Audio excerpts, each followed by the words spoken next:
PC051320. Please be advised that pursuant to the executive order and to ensure the health and safety of the public by limiting human contact that could spread through the COVID-19 virus, the council chamber will not be open for the meeting. The public is invited to participate in public comment by submitting public comments prior to the item being discussed closing by emailing the city clerk at droa@ci.norco.ca.us. Please identify the item you are referencing, i.e. general public comment 1, 2A, etc. Please limit comments to 250 words or less. All comments submitted before the item has closed will be read aloud at the meeting. Any comments received after this deadline and before the meeting has been adjourned will be maintained with the minutes of the meeting. So I've called it to order. Roll call. Chair Jafarian? Yes. Vice Chair Hedges? Here. Commission members Azevedo? He's absent. Leonard? Here. Rigler? Here. Thank you. I do not have anybody identified for the Pledge of Allegiance. Bob, would you take us in the Pledge of Allegiance? Yes, sir. Ready? Begin. I pledge allegiance to the flag of the United States of America and to the republic for which it stands, one nation, under God, indivisible, with liberty and justice for all. Thanks, Bob. Steve, could you read the appeal notice, please? Yes. In the event that you disagree with the action taken by the Planning Commission in regards to your application, or with any condition for approval of the application which is not a specific requirement of the Norco Municipal Code, you are entitled to appeal such determination or conditions to the Norco City Council, provided that such appeal is filed with the Norco City Clerk within 10 calendar days after the requirements for appeals, inclusive of payment of an appeal fee. All right, so public comments. Or do we have any cards on public comments? I do not. Okay, then we're going to close public comments. If you have additional public comments, you can email them to droa@ci.norco.ca.us. Approval of the minutes from the last meeting. I move to approve the minutes from March 11th, 2020.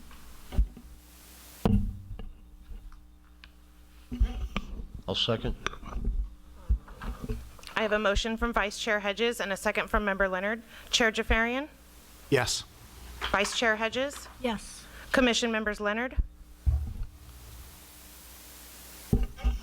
Yes. Rigler? Abstain. Motion passed. Thank you. Moving on to public hearings. All right, so Steve, are you presenting 3A, staff presentation, 3A and all the way through 3E? You're going to do the whole thing all together, right? Correct. Okay. Thank you, Mr. Chair, members of the Planning Commission. In the agenda, it reflects what was advertised in the public notice, and it includes a review and recommendation on the Palomino Business Park Development Agreement. That will not be occurring tonight. So the items that you are going to review tonight as part of the entitlement package, thank you, include the conditional use permit for site plan 2017-15, which I'll go over later, but it's a conditional use permit for the building height. Site plan 2017-15 for approval of the site plan for development. Specific plan 90-01, amendment 14, which proposes to amend the off-street parking requirements for industrial buildings. Conditional use permit, which I already spoke about, and a tentative tract map that would divide 83.42 acres into 22 lots for 18 industrial buildings a commercial site, and 3 water quality control facilities. So with that, the presentation is going to be divided into 3 parts. The first part is a presentation of the project itself and everything that you're looking at and reviewing tonight, which will be done by me. Part 2 is a presentation by the applicant as to their process for getting to the proposal that's before you tonight, and also what the benefits that this project will bring to the community. And then the third presentation will be a summary of the EIR conclusions and findings, and that also will be done by the applicant. So let me start first. Oh, I'm going to start this, don't I?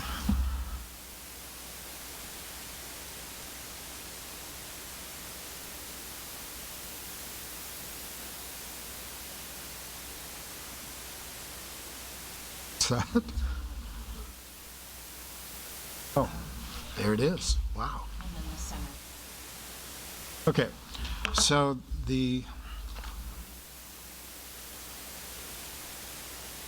there's a minor amendment to the site plan, which I'll show right here. So just for orientation purposes, the north side of the site plan is on the right side of this exhibit. And along 2nd Street, it had originally been proposed that there would be 3 buildings with a total of 133,600 square feet. The new proposal is for 2 buildings with a total reduced square footage of 119,050 square feet, and then they've provided additional parking. The rest of the site plan is as was presented to you in your packet. Okay, so with that, go back. Okay, so the exhibit for you that is on the wall and is also part of your packet shows how the project site relates to the gateway specific plan. All of the colored areas are within the gateway specific plan. And it's kind of hard to tell, but on the east side of Mountain Avenue, where it says Phase 3, there's a bold line that encircles a semi-rectangular area. That's where the housing development overlay zone is located. And then the dotted line that goes all the way around about half of the gateway specific plan area, that is the Palomino Business Park. And what you're reviewing tonight is phases 1 and 2, west of Mountain Avenue, and then that dotted area on the southwest corner of Mountain Avenue and First Street. Phase 3 would be on the east side of Mountain Avenue, where the housing development overlay zone is, and then Phase 4 is that little tiny commercial site at the northwest corner of First Street and Mountain Avenue. So that basically shows the context of what you're reviewing tonight, the overall Palomino Business Park within the context of the Gateway specific plan. And there are 2 things being reviewed. One is the project that I just described, and then the second thing, if it ultimately is the decision of the Planning Commission to recommend approval, you will also be recommending approval of the certification of the EIR, which covers the entire Phase 1, 2, 3, and 4. But for entitlement, you're just looking at Phases 1 and 2 tonight. So hopefully that makes sense. So the project before you tonight is primarily the former Norco Ranch egg processing facility and includes some of the adjoining lots that had been acquired by the Eisen Family Trust over the years. The bulk of the property is within that rectangle of First, Second, Mountain, and Pacific, and it's about 78 acres. The only exception to that is if you look at the northwest corner of the of the project site and the Gateway specific plan, you'll see there's a little peninsula that's not included. And those are properties that were never acquired, excuse me, by the family, okay, sorry.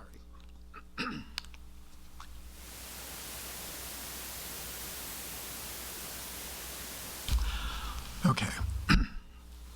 Those are properties that were never acquired by the Eisen Family Trust, and they're not a part of this project that you're looking at tonight. Wow. Okay. There are several former structures on the site, actually structures on the site that are former residences. 36 of them. They're primarily abandoned and boarded up, and these would be proposed for demolition to implement the project itself.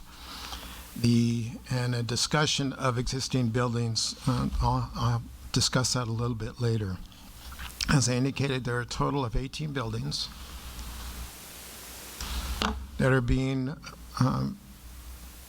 represented for a recommendation of approval tonight to the Planning Commission for a total square footage of 1,445,125 square feet of industrial warehouse and office floor area on 81.65 acres.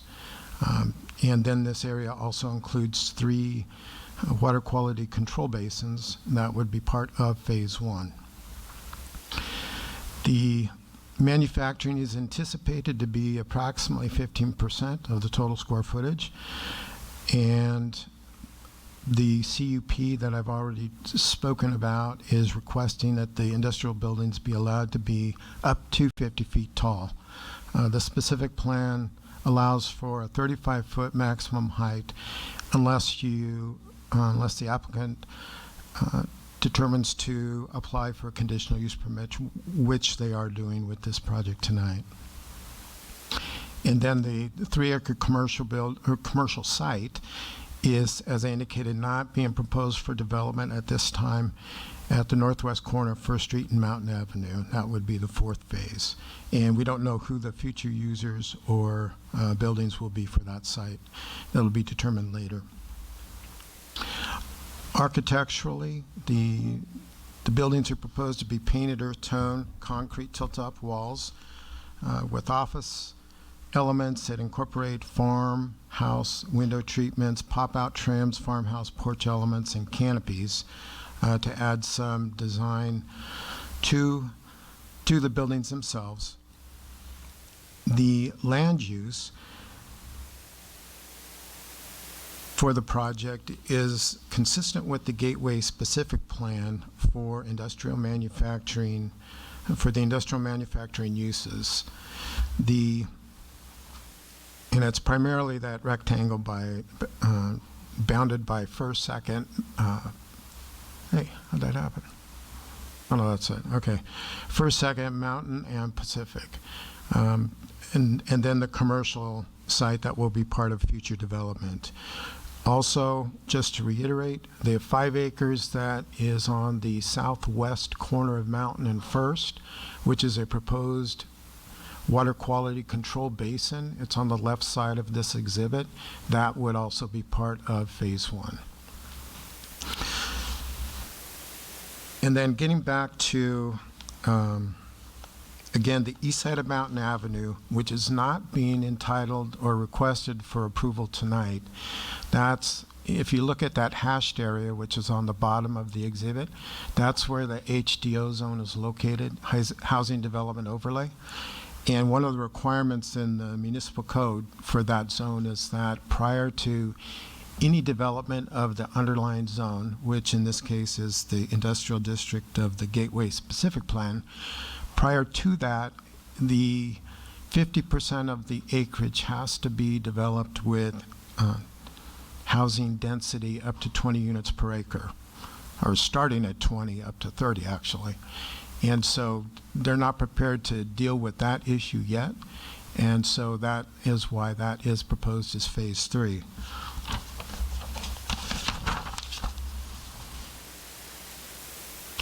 And for them to proceed ultimately with Phase 3, that HDO zone would have to be removed through a zone change process. The tentative map is dividing the 86 acres, or 81.65 acres, to coincide with the 18 industrial lots, the 3 water quality control lots, and then the 1 commercial lot, which is the future phase. The Gateway Specific Plan has minimum lot design standards. However, there also is a clause within the Gateway Specific Plan that exempts integrated industrial centers from lot size and frontage requirements with modification of said standards subject to the discretion of the Planning Commission. Since this project is an integrated industrial center, it warrants exemption from those minimum standards at the discretion of the Planning Commission.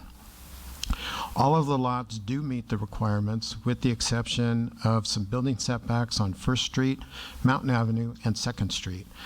And then also the, hard to see it, but there's a small water retention basin to the west of the commercial center, which on this exhibit is to the top of the commercial center. Yeah, I shake all over the place. It's too embarrassing.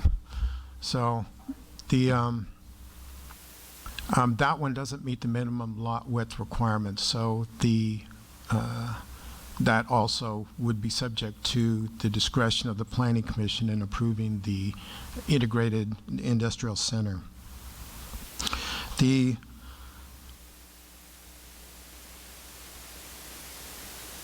Yeah, I've brought this exhibit. It's just a conceptual landscape plan, and it doesn't give a whole lot of information. And unfortunately, it's hard to see. I was hoping it would be easier to see. But as I get into the discussion of landscaping and architecture, I wanted to emphasize the frontages along Mountain Avenue and Pacific Avenue. There's a very large setback for Pacific Avenue, which includes a 6-foot parkway that's landscaped, a 12-foot trail, and then beyond the trail is 28.8 feet of landscape, additional landscaping, over an area that includes a 6-foot berm. So that's quite an extensive landscape setback for Pacific Avenue, which I guess since we're here, we'll just show it. So that's obviously conceptual, but that's the idea of what it's going to look like when all of the landscaping is planted and growing. This is standing on Pacific Avenue looking towards the project site itself. And we'll come back to this. Actually, we'll just keep going.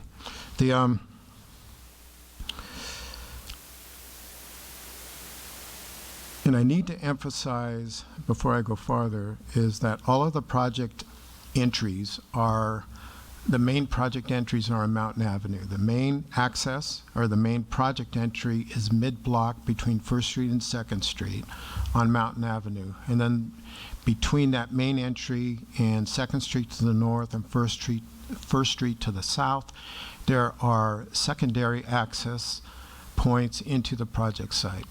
The only other access would be a right turn in, right turn out access on First Street. There would be no access on Second and no access on Pacific Avenue.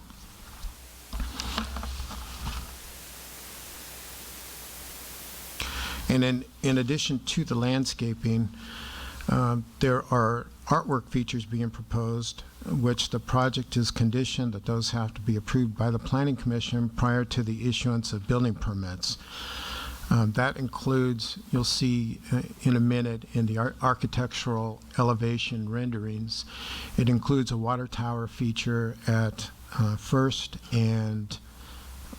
Street and Pacific Avenue, where First Street transitions to Park Ridge, whatever that's, Lincoln in the city of Corona. There are also within the center of the Right in the center of the development, there's proposed some horse statues at the four corners or around a circle within that main intersection. All of those have to be approved by the Planning Commission before issuance of a building permit. And then there's a stone wall feature that's in front of where the detention basin is at the southwest corner of First and Mountain. Okay, so we looked at Pacific. So this is Second Street. Now, Second Street, because it is will be such a wide street with 4 lanes, 2 lanes in each direction, they do not have the same sort of setback treatment that they do on Pacific Avenue, where the homes are closer to the project site. But on Second Street, this is what you are going to be looking at. A landscape buffer of 25 feet. That includes a 3-foot high berm and a 6-foot parkway and 12-foot trail. This is on the project side of the street. And then the minimum building setback along Second Street is 25 feet, whereas on Pacific, I failed to mention, it's 82 feet from the right-of-way. The minimum building setback on Mountain Avenue is 22 feet with no parking and 74 feet where there is parking included. I hate to jump around, I apologize. But on Second Street, where there is no building frontage, there will be a 14-foot screen wall as part of that buffer treatment on Second Street. There will be no wall, fence, or landscaping on Mountain Avenue, as this is the primary frontage and entrance for the project site. On First Street, there will be a minimum 15 feet of landscaping after, again, the parkway and trail. And there is no berm. So there's berms on 3 sides, on Pacific, Second, and Mountain. There is no berm on First Street. So the circulation and street improvements are that the applicant is going to be required to do full street improvements around the project site.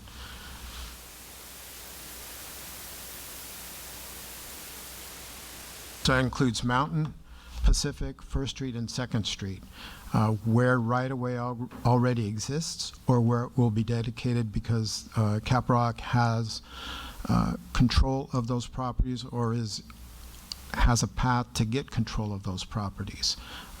They will not be required to do improvements where they do not have, where the right-of-way doesn't exist and where they do not own the property to be able to dedicate the right-of-way.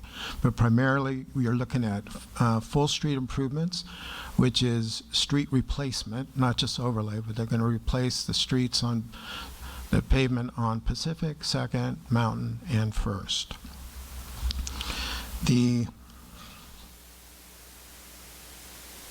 Pacific Avenue, as I indicated, is 2 lanes, 1 in each direction within a 60-foot right-of-way and 36 feet of pavement. Second Street is going to be within an 88-foot right-of-way, 64 feet of pavement, and that would allow for 4 lanes, 2 lanes in each direction, and a 12-foot trail on the project side. There's trail around the whole project on all 4 streets, which I'll get into in a minute. And then First Street, the right-of-way again is 88 feet, which will accommodate 4 lanes of traffic, and Mountain Avenue likewise is 88 feet and will accommodate 4 lanes of traffic. The landscaping requirement in the Gateway Specific Plan is 15%, and the applicant is proposing 26.5% in these first phases 1 and 2. The parking and loading is all provided on site, subject to approval of the specific plan amendment for the new parking requirements that I'll discuss in a minute.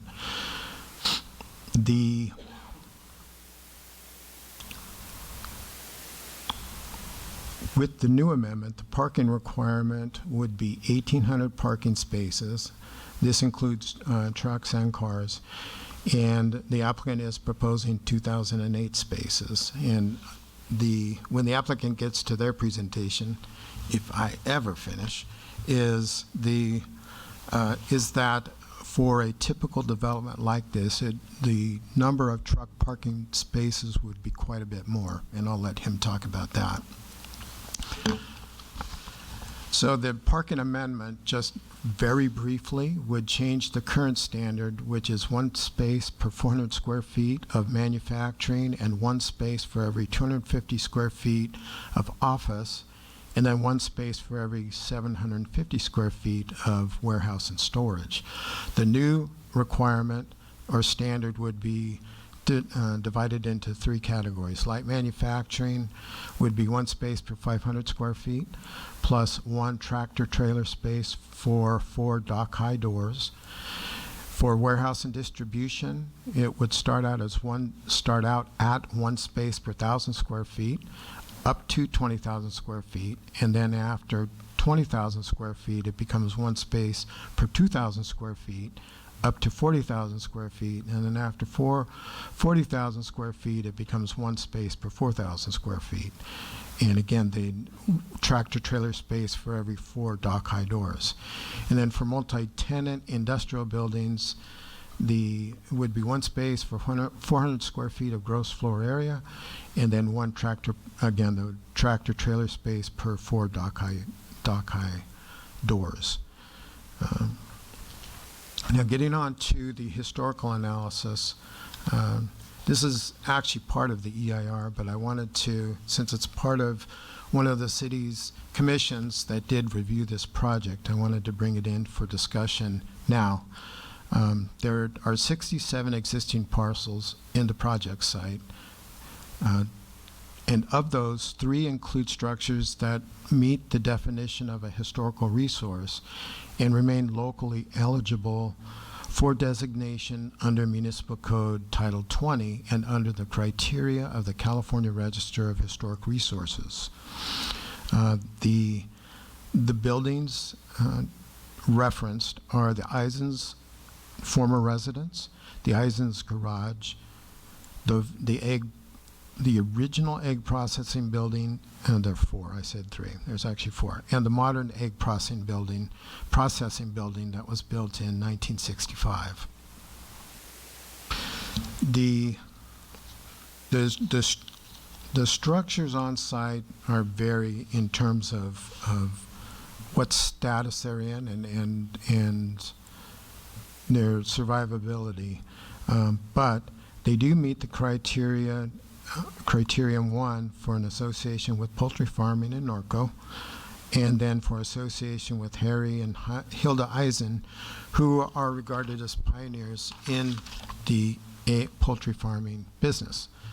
The historical analysis that was prepared by the applicant's consultant came up with 2 recommendations. One of them was for voluntary documentation of the facility itself for inclusion in digital archives of the Library of Congress and to the City of Norco, which would then allow for the removal of the structures. Option 2 was for the installation of on-site historical exhibit or signage detailing the historical appearance and uses of the property. And that also would allow for the demolition of the buildings. The project was presented, and the conclusion, and this historical analysis was presented to the city's Historic Preservation Commission with recommendations prepared by the city's historical consultant. And those were they had 2 options presented. One was for a public option, which the 3 buildings would become part of a museum compound owned by the city, operated by the city, and then a private option where the 3 buildings would be maintained and owned by the developer, with the house being rented and for residential use, and the other buildings incorporated into facilities within the development. And at that meeting, a 3rd option was presented by a commission member to move the residential building and destroy the remaining buildings. However, that didn't get a second, So that motion died, and the Historic Preservation Commission ultimately voted 2-1 to recommend the private option, where the 3 buildings be maintained and owned by the developer, with the house being rented as residential use, and the other buildings being incorporated into the development itself. The applicant is still proposing to remove the buildings, and that requires the adoption of a statement of overriding consideration through the EIR. And basically, the purpose of a statement of overriding consideration is that while there are impacts that can't be mitigated, the value of the project to the city outweighs the loss or the impact that happens because of the project. And there are other reasons why the statement of overriding consideration is being recommended for adoption. Historical being one, traffic is one, land use is one. Got myself into a bind. I'll speak about them later. For architectural review,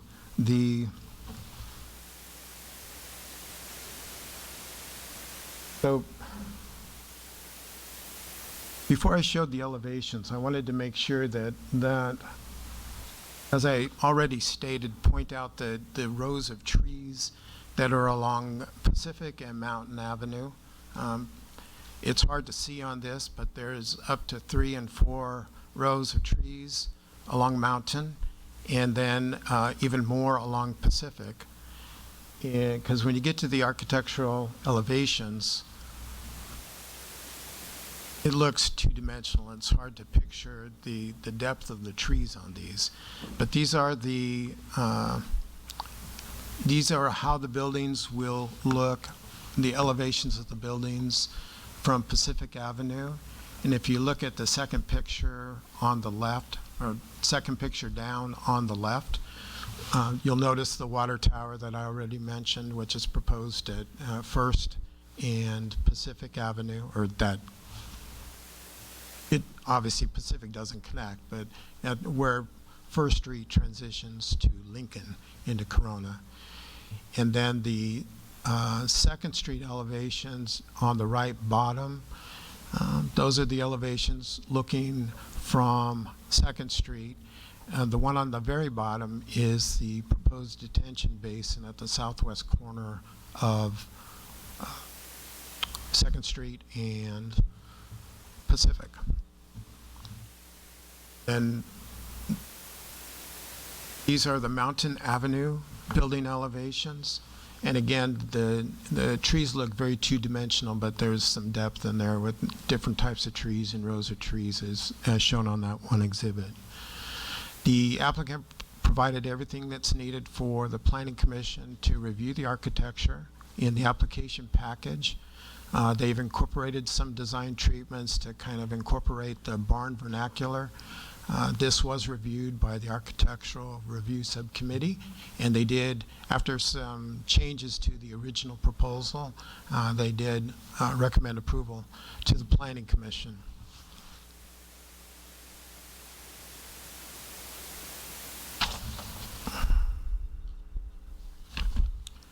And bear with me, I'm almost done. Okay, so for approval of the project, as I indicated, there's a request for approval of a conditional use permit. And as the Planning Commission knows, there are required findings for approval of a conditional use permit. The first one is that it will not adversely affect the general plan or public convenience or general welfare. This is at the discretion of the Planning Commission, but the project does meet the minimum development standards for an integrated industrial park. The second finding that needs to be made is the requested use will not adversely affect adjoining land uses. Again, as we've already been discussing, an environmental impact report was prepared for the project, and the findings and conclusions and a statement of overriding consideration are part of that certification, should that be the decision of the Planning Commission. The third finding is the site size and shape of the site proposed for the use is adequate to allow full development. Again, if findings 1 and 2 can be made, this is a finding that can also be made. And the traffic generated by the proposed use will not impose an undue burden on streets and highways in the area. And this is another one of the items that needs to be included in the statement of overriding consideration. Because while there are mitigation measures, including the street improvements we've already discussed, traffic signals at Mountain and First and Mountain and Second, and a traffic signal at the main project entry, even with all of this, the project itself is going to create more traffic than the current conditions. And that's the reason it's part of the statement of overriding consideration. But the impacts or the mitigations are designed to mitigate that impact. So the project was, as I indicated, reviewed by the Architectural Review Subcommittee, who recommended approval. It was reviewed by the Streets, Trails, and Utilities Commission, who recommended trail around all 4 sides of the project, and the project's been designed as such. And I already discussed the Historical Preservation Commission and their review. And with that, I will, at the pleasure of the Planning Commission, I'll either answer questions for you now or turn it over to the applicant to start their presentation. Thanks, Steve. Why don't we first have any questions of staff in case any of those come up and can be applied by the applicant? Sure. So I'll start with Pat. Do you have any questions of staff? Pat, just everyone do me a favor. Make sure you speak into the microphone when we're talking so I can hear you. Phil, I would like to hear the presentation first, so I know some of my questions might be answered then. All right, Bob, what do you think? Same? John? Okay. Well, let's go ahead and hear from the applicant. All right.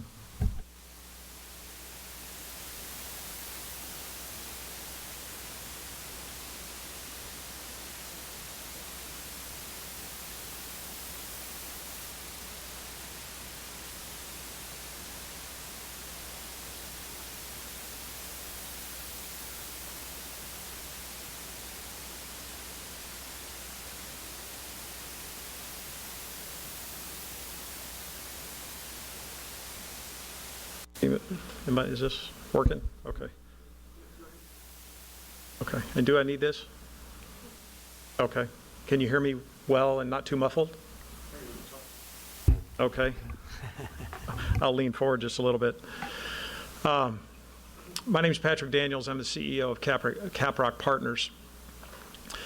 We've been 3 years coming to this evening's meeting, and so chairman, commissioners, city staff, and those listening online, we really do appreciate the opportunity to be here. We've worked very hard to get here and worked very collaboratively with staff to address a lot of concerns, a lot of questions. This project, since the specific plan was approved 30 years ago, has been a long time in coming. And so we appreciate being here. So what my presentation is going to be is going to give you an overview, and feel free. I'd like this to be a dialogue. So if there's something that you want me to explain right then and there, please do not hesitate to interrupt me. I want to make sure all of your questions are answered and that everything is well understood. So I'm happy to do that. So I'm going to give an overview, and what I'd like to say first and foremost is my affection for this community has grown over the 3 years as I've gotten to know you and your community. I've had a tour guide and an educator who has very much spent a lot of time talking to me about the history of the community. And it's a very special place, and we recognize that. Our company, just to give you a little background, just real briefly, just so I can hopefully persuade you with a little credibility that we know what we're talking about. Our company, Caprock Partners, is celebrating its 11th year of existence. I've actually been in this business for about 36 years myself. And in the last 11 years, our company has, the United States is actually just up the freeway in Ontario that we're building as well. And we recently completed our first project here in Norco up on 5th Street. We're very proud of that project and very excited that everyone's aware, I think now, that we just signed Goalie Nutrition as the tenant to take all 425,000 square feet in that project, 4 buildings. And they are projecting themselves to bring over 500 jobs to the community. So all very excited about that project. I think they submitted their plans for their renovation, their upgrades to our buildings to suit their needs, and so they're anxious to get started and open by the end of this year.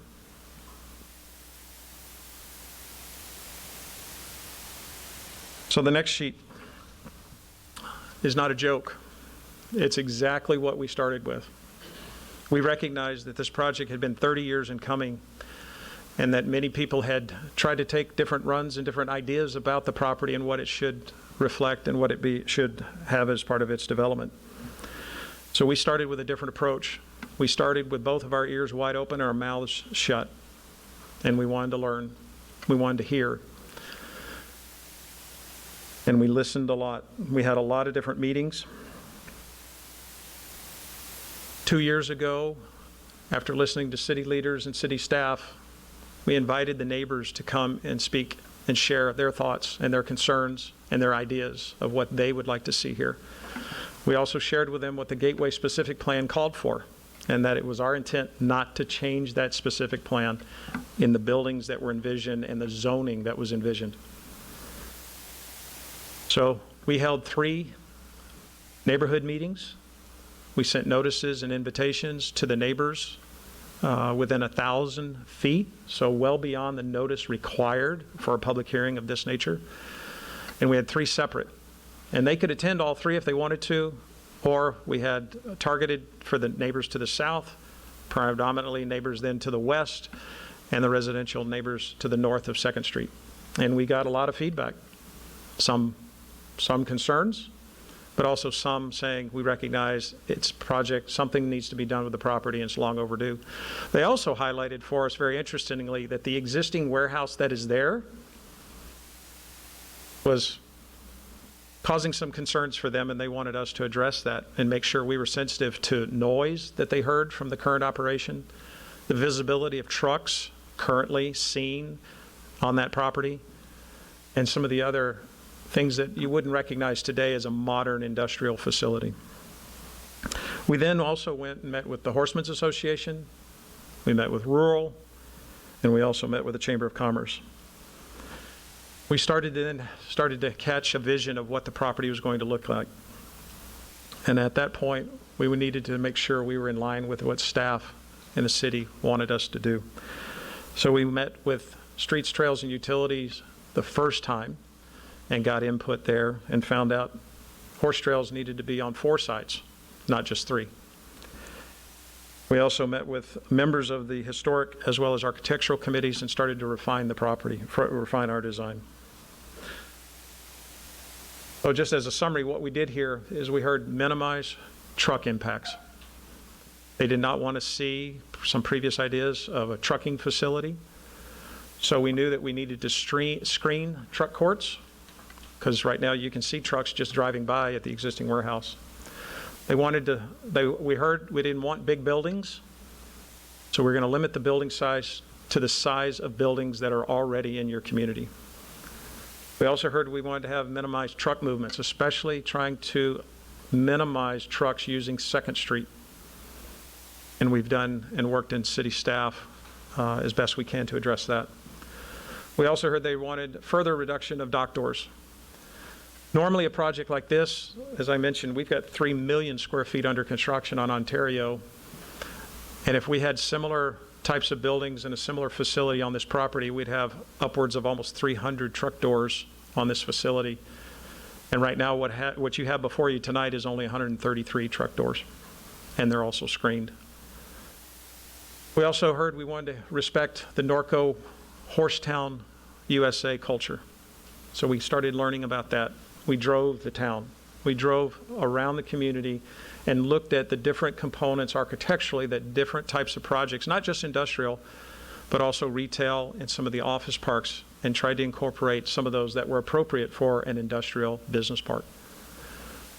We now, with horse trails on 4 sides of our projects, we're installing and have committed to maintain, so no cost to the city for future maintenance. And we're hearing to the highest, newest standard for horse trails, over 1.5 miles of new horse trails to be added to the system of the city. And then, as Steve's already highlighted, berms and landscaping, especially along Pacific. We were told the residents did not even want to know an industrial business park was on the other side of Pacific. 2nd Street, we've done our best there, but that is a 88-foot right-of-way section along that street.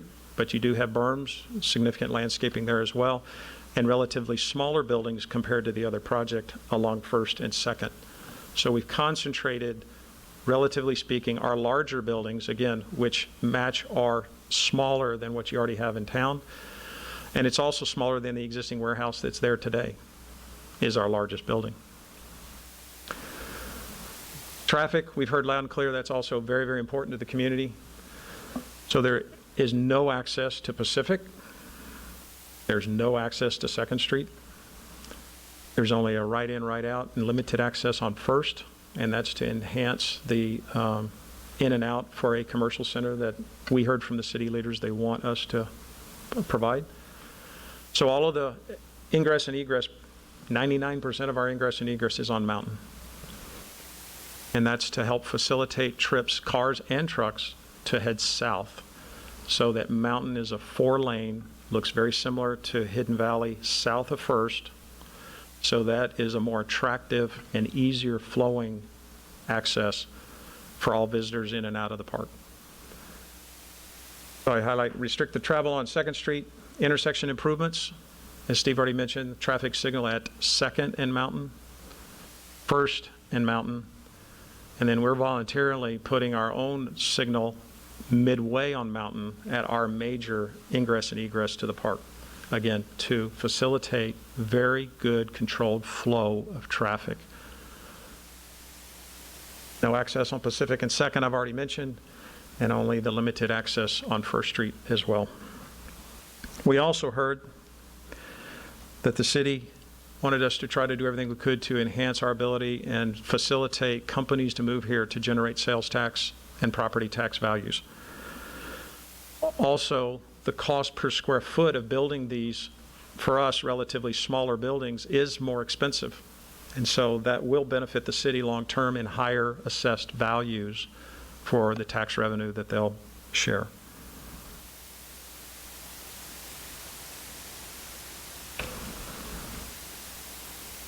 Well, some of the other features as well I've already highlighted here. As a part of what we heard, that we will have our buildings, even our largest, will be equal to or smaller than buildings that already exist in the community. We are meeting or exceeding the Norco Western Theme building standards. We are adhering to the Gateway Specific Plan in the type of building what's been zoned for this site for 30 years. It's consistent with light industrial land use designation that's called for. And it's a mix of small to mid-sized light industrial buildings with office features. So who are some of the tenants? Easy Up is already here in your community. There'd be similar companies like that. Quikrete is already here and a strong participant and contributor to the community as well. Goalie, we just talked about, was recently announced and will be moving in this year. And WB Powell is one of your top 25 sales tax revenues and in the south part of Norco. So it'd be similar companies like that as well in these types of facilities. One of the other things, as part of this pandemic and what we're doing, we're all getting more and more comfortable with e-commerce and buying things online and having them delivered to our front door. In 2010, online sales were only 5% of the overall consumer purchasing in the United States, which amounts to 2/3 of the overall U.S. GDP. In 2020, that percentage of U.S. overall sales is now upwards of 15% and was projected to be 25% of the overall U.S. sales in 2025. Many now, with this pandemic and some of the results of what we're all going through, many think that percentage of online sales is going higher, and these facilities would be great and would facilitate more of what's called last mile logistics locating in this park. And we're seeing those types of users all over the southwest part of the United States where we operate. Steve's already touched on our site plan. This is predominantly phases 1 and 2. As he's already mentioned,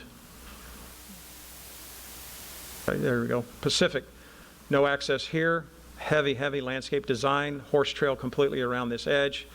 And again, the buildings, we oriented, so these are our largest buildings right here in the middle. Part of that original design was try to keep the existing tenant that's here and put them in a more modern facility, but that's not part of their overall growth plans now. It was at the beginning. And that kind of drove the site. We were hoping to attract them in here and here. But we oriented the buildings, rather than long spans of concrete, we oriented them perpendicular, and these are way set back from the residents. So little to any visibility of these buildings, which would be the tallest buildings in the park. And again, the reason for that height above your standard 35 feet is most companies are trying to keep their cost of real estate lower. And so if they can keep the footprint of their building smaller, which is generally how they're charged and billed for rent, they're actually now going a little bit higher, even in these that one right there is about 160,000 square feet buildings, again, matching or smaller than your largest building in town. They can store now a little bit higher, and they get more volume, and so actually reducing their overall cost of operating their real estate by doing that. So that's the reason why. When I started this industry, 36 years ago, clear heights were 22, 24 feet in most of these types of buildings. Then they went to 26, 28, 30, 32. So this building right here, the clear height is 36 feet inside, and then you've got to put the roof, and then the screening of the limited air conditioning that would be over these office areas is what takes it up a little bit higher. So inside the building and where people are storing things is close to your standard height, but then we got to put a roof on it, and then we got to put some screening around it so nobody can see the air conditioning units. These buildings then, as you get closer to second and you get closer to first, the buildings get smaller and obviously come down in height, but still just get a little bit over your 35 feet, and thus the reason why we need to go above that with the CUP. Widening, upgrade the streets here. I don't know if you've been on Pacific in a while. It's long overdue, and so we'll provide those upgrades to that street, make it really nice. Second Street, we'll widen it here. Mountain's going to be 4 lanes to match what's already down here. So if you park right here like I do and look up, you'll start to get a feel of what Mountain's going to look like when we get finished. First Street, again, will be widened and accommodate the rush hour traffic that gets backed up here. Stop sign, 4-way stop, stop sign, 4-way stop. So the traffic signal, traffic signal, traffic signal.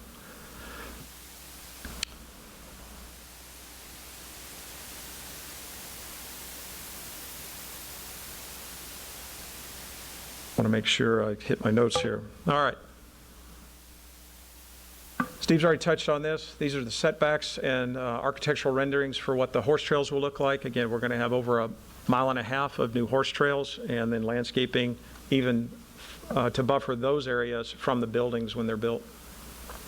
And this would be another elevation as well.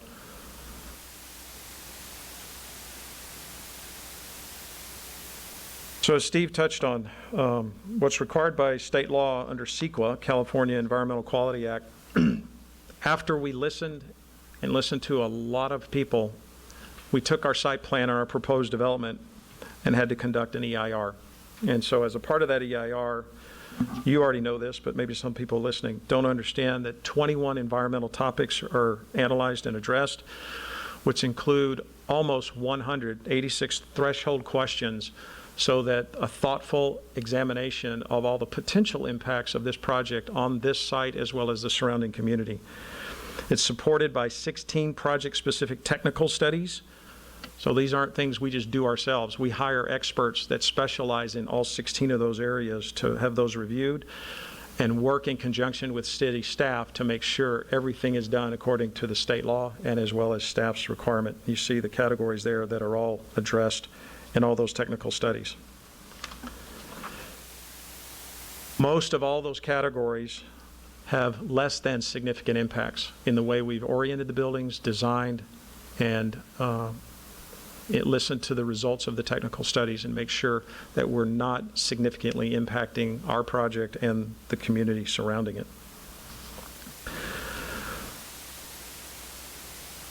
Some of the issues that Steve brought up as we go through here, these are all impacts that are typical of an industrial business park, whether it's located in Norco or any other community in the state of California.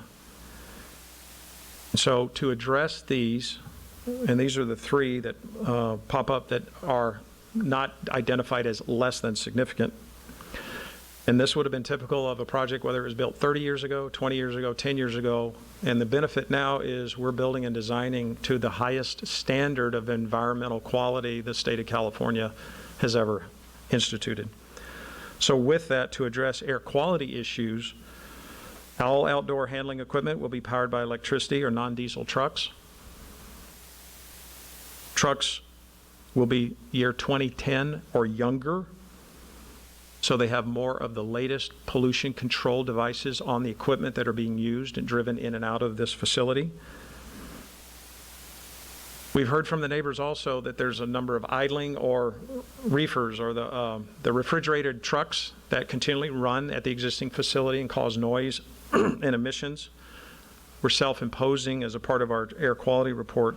Idling will be limited 3 minutes or less for any truck that operates here. And we're providing electric vehicle charging stations as the technology starts to evolve and provide more and more electric vehicles, cars, and hopefully eventually trucks. Steve's also mentioned the historic component. We've met with the Historic Commission and worked with them. We've also talked to the family, their remaining heirs, and their desire is really not, they didn't live very long in the house that's identified as having some historic significance. And again, that historic significance is not national or even state. It's more local in nature. It could be if someone wanted to register and move it to a higher standard. But the family would rather have the property sold, and we recognize and have learned about the historic significance and contribution that the Eisen family had here in Norco. And we're working with staff to come up with an appropriate way to honor their legacy and to make sure future generations are aware of their contribution and who they were as a part of our country. So we'll get that figured out here pretty soon. But just to highlight for you, the location of the home, and as we've already talked about, with the limited access that we don't have any access to Pacific, Second, and very little to First. Our access is on Mountain. And unfortunately, that house sits right where our main ingress and egress needs to be. And then, as I mentioned on the transportation, traffic, as we've heard, is a concern. It's already a concern today at peak periods in the morning and in the rush hour in the afternoon. So with the installation of the 3 traffic signals that we've already mentioned, that will help control and enhance the flow of traffic in and around the project and the neighborhood. We're constructing widening projects on all 4 sides. And then there are some small impacts off-site that we will contribute and pay for our fair share of those when those projects are identified to be constructed. I want to make sure I clearly convey this next statement. Every level of service at all of the major intersections adjacent to our project and near our project in this region, our project, when it's built and these mitigation measures are installed, many of which we control and we are paying for 100%, the level of service that you currently exist now will be either met or enhanced. Nothing will be worse than what you already have, and that will only relate to just a few intersections. The majority of intersections analyzed in and around our project will be better than the level of service provided today during those peak periods. And that's in the traffic study.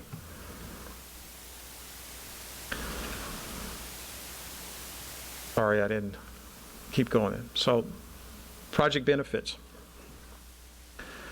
A city never wants to take on a project that is going to be a financial burden to its city and its operation. Unequivocally, our project will not burden the city and actually provide surplus revenue income to the city for generations to come. When this project is built and we are able to create the jobs that we have already shown we can with the Goley facility up on 5th Street. Technical analysis, we hired an expert to go through these numbers, and we have reviewed this with staff. It's projected long-term to generate over 1,700 jobs as a part of this project, permanent jobs. It's projected to have over 1,200 construction-related jobs created for the build-out and construction of this site. And by doing that, this project will have an enhanced property tax revenue. Separately, Measure R tax revenues will be increased as well. And there will be over $1 million annually generated for the city's fiscal benefit. Obviously, it will have increased demand with people working in the area for food and entertainment and retail surrounding the region, not just the commercial center that we're going to have on the corner. We're also going to pay significant development impact fees. It has been verified by third party. Development impact fees here in Norco are generally higher than anywhere else in Riverside County, but we're stepping up to pay those. Of over $18 million in development impact fees that this project will have to pay, over $15 million will go directly to the city of Norco. As I mentioned also too, we're paying for street widening and improvements around the site, but some of the traffic impacts, again, smaller and not as significant. Off-site, we're making a contribution there as well to pay our fair share. And as I've also mentioned already also, that the brand new horse trails, we will not, we're going to take on the maintenance of those long-term as part of our business park and landscape plan, and that will not be a burden on the city as well.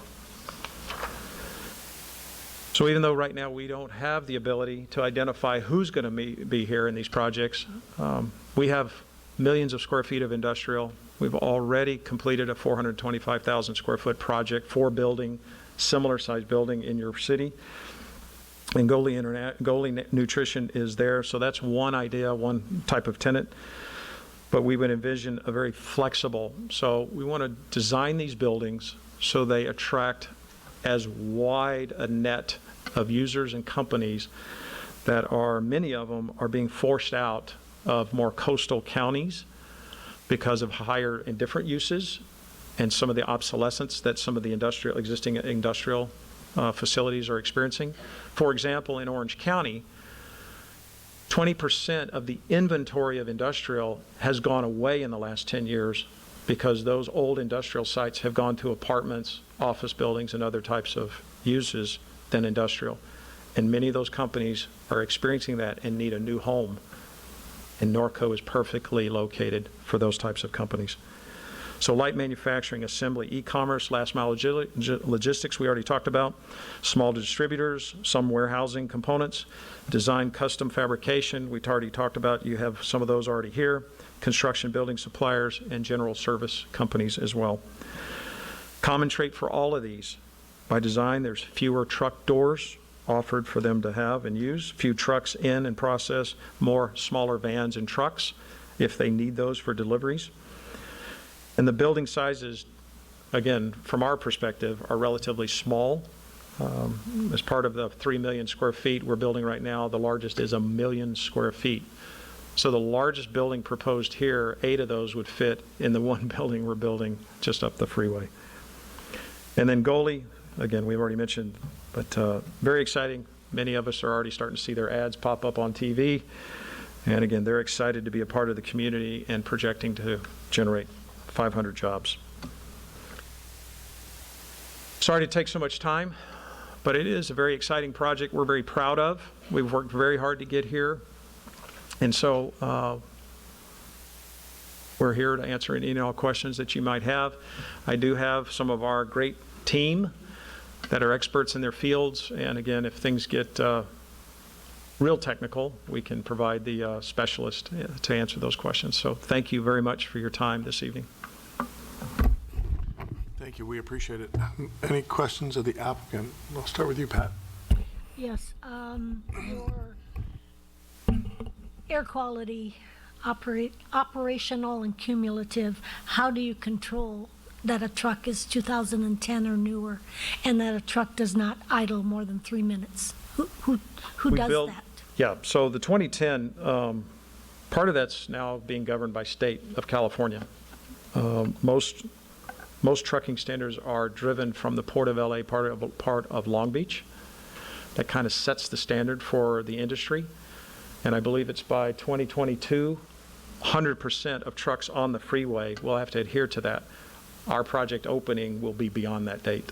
So we can easily make that statement with confidence. So you aren't personally controlling it, you're assuming the state of California will Yeah, make sure that Every company that's going to operate in this state is going to have to adhere to those standards.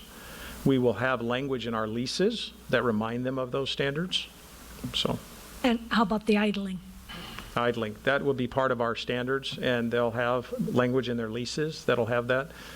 We will have an owners association here in this property, built in as part of the property as well, to do the landscape maintenance and take care of the tenants. And so they will be also on site to make sure that's adhered to. Okay. Of your taller buildings, can you identify which ones are taller? I know you kind of generally said. Yeah, so we specifically, again, listening to the neighbors, those sit more in the middle of the project. I'll get there in just a second, right here. So again, they're right here. So most of the residents up here and here, Can't see So- any, I can't see. oh, you'll see the red dot? See, so right, if I start here in the middle of top and come down, these buildings right here are the larger buildings. So four- those would be the total, that'd be the tallest ones. 4 in the middle? Predominantly, and then, actually, that's true. These are the 4 largest. These are going to be split into 2 smaller. So right there, yeah. Okay, and you anticipate those to be 48 feet high? They will vary, I've got my notes here in front of me. They will vary. "36-foot clear, and they will vary from 44 to 48 feet, depending on the screening necessary." And again, most of the time, from an architectural standpoint, you don't want just straight walls across, so we're going to articulate those a little bit to add a little variety, so it'll vary just a little bit. Okay, all right. That's all that I have right now. Thank you. Thank you. Questions, Bob? Okay. The first one, you made the comment about that you are not going to change the Gateway specific plan. But you are, correct? I was very specific when I said the zoning. Yes, we have 2 adjustments. One related to parking. We're actually reducing the number of parking spaces, and so that would reduce the number of people able to come in and out of this park. So that'll help traffic. Second of all, the building height, because the city has their standards of 35 feet, these buildings go slightly above 35 feet. And so those are the only 2 adjustments. Everything else, design, building size, zoning, uses allowed, those are all adhering to the specific plan that was put in place almost 30 years ago. You mentioned the word slightly. You got kind of well, I'll just say, I got an issue with slightly when it's 15 feet. I understand. It's all relative. I understand. But we'll go on. You mentioned about noise. I noticed on Pacific Avenue, because we do have houses on Pacific. Yes. You've got a berm, and then you've got a wrought iron fencing. So to mitigate noise, would you not have a problem with putting a 12-foot block wall there? Part of our conversation included comments from the police department. And so the police department prefers not to have canvases that attract artists with spray cans. So they have encouraged us with the wrought iron fencing. We're fine either way, but that's where that choice is made. And again, that's predominantly up here along Pacific, and that's Yes, sir. quite a bit off of Pacific, because you've got trees, landscape strip before you get to the horse trails, 12 feet. Then you got more landscaping, and then you go to a large berm, and that's going to have trees on top of that berm, and that's where also the wrought iron fence would be as well. So we want people to see that going up and over a berm, even if they get out of the horse trail, they don't have a place to go. So that's why that's visible, and then when the police gave us their comments as well.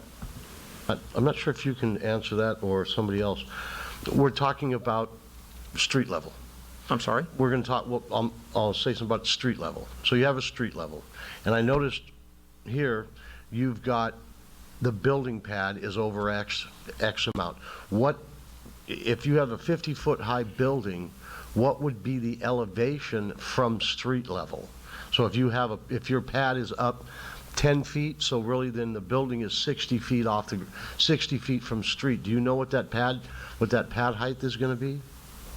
We do, but I'd have to ask you exactly what point on the project would you like us to give you that elevation? I mean, I'm just looking across there. It looks like, just generally, it looks like the pad's pretty well flat. So Yeah. I'm just asking you. So the slope, the property generally slopes north to south. Obviously, that's the way the channel flows down here in the flow of water. So the general elevation of Second is generally slightly higher than First. And actually draining this site is very challenging because it is relatively flat, but it does slope north to south. So you have different, and if you drove along Mountain today, you can see it. This undulates up and down as it works its way down to First. So the heights of the building relative to the street is always changing as you move north to south. So, I mean, we can get to that detail. At what point would you like to know it? Just generally speaking, are we looking at, approximately 6 feet, 8 feet, more so in the line of your taller buildings? Give me 1 second. Do you have any of that information with you? Okay. We'll come back to that. Okay. We'll see what we can find. My next, and maybe you can answer it, my next question would be your hours of operation. I've not heard anything from you saying what are you going to be, do you plan to operate this 24 hours a day, 7 days a week? Do you plan to have some kind of an hour of operation on in this project? Yes. And so what we have analyzed is 24 hours, but you also need to make sure you understand that is only as a matter of convenience. Walmart, Target, things of that nature, when they get deliveries from the port of LA Long Beach, it's all driven on when they can get those deliveries, to the facilities. Now, these are not large distribution buildings.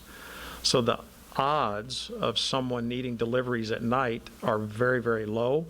And we also have restrictions on the noise and the type of operation they could even have just to accept that delivery. So that's why also, as part of our designs, you can see on a building like this is where the loading docks are. This office pop-out extends 40 to 60 feet, Cal? 40 to 60 feet depending on the building. So this acts as a deterrent and a screening because the noise, if any, would be in here. And so it gets screened here and screened here. And again, you can see all of these buildings set off the road and away from the road, and the noise is centered interior to truck courts and not open like they are right now. Just like the warehouse right now, that noise from that building can just travel all the way a distance it wants to because there's nothing to abate or stop that noise.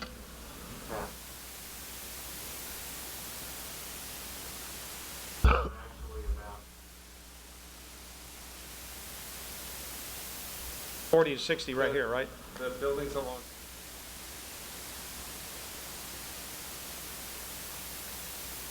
Half the depth of it. Got it. You'll see on the inboard side of those. Okay. I got you. Thank you. That's all I have. Thank you, sir. Thank you very much. We're trying to get you an answer, give you a couple of examples. Well, Okay. you can phone a friend if you need to. John? He's searching. Here you go. Yes, sir. First question, the people in the back that are talking without a mic, are the people that are online and so on hearing the answers, the responses and questions and so on? That's why if my team gives an answer and they don't come up here, I'll repeat Please. the Yeah, information. because there are a lot of people, I think, tuning in. Yes. First thing, you were talking about all trucks would be newer than 2010. The EIR comment number A121 says they're all newer than 2014. Correct or incorrect? We'll confirm that. Thank you. She's looking that up. Talked to a lot of people, had a lot of phone calls. Obviously, a huge concern is traffic. The traffic coming out of your facility is going to turn right on Mountain, go down Hidden Valley. We have a choke point at Hamner, between Hamner and the 15. We have 414 truck trips a day. Number one, I want to thank you for responding to my questions during the week. Yes, sir. 414 truck trips a day. We have a current choke point at between Hamner and the on-ramp to the 15 south. We now have 2 left turn lanes off of Hamner South going into, if anybody wants to go into the I-15 South, they're going to 1 lane. We're already going to have a load of trucks, so we have a choke point there, and it's going to kind of come down the pike as the same issue that we have at 6th and Hamner and so on, where the people are going to block Hamner. They're going to block that intersection. I know it's illegal, and I know the police would love to enforce it, but we only have so many police. So I know the common response from our engineering department is Caltrans is going to take care of that. What is your timing on completing this facility and the truck traffic starting to build? And what is the timing, if we can get an idea on when and if we're going to get Caltrans relief? Because I see that as a huge issue. Yeah. So the transportation impact analysis you're looking at is the most intense, conservative, worst-case scenario, because this says this whole project's going to open in 2022. So just set that as your perspective and what the results are. Our development plan, we've got to build this ingress and egress, and then from this line forward is phase 1. So generally half, not even that. Our project we just built and leased the entire facility for on 5th Street is 425,000 square feet.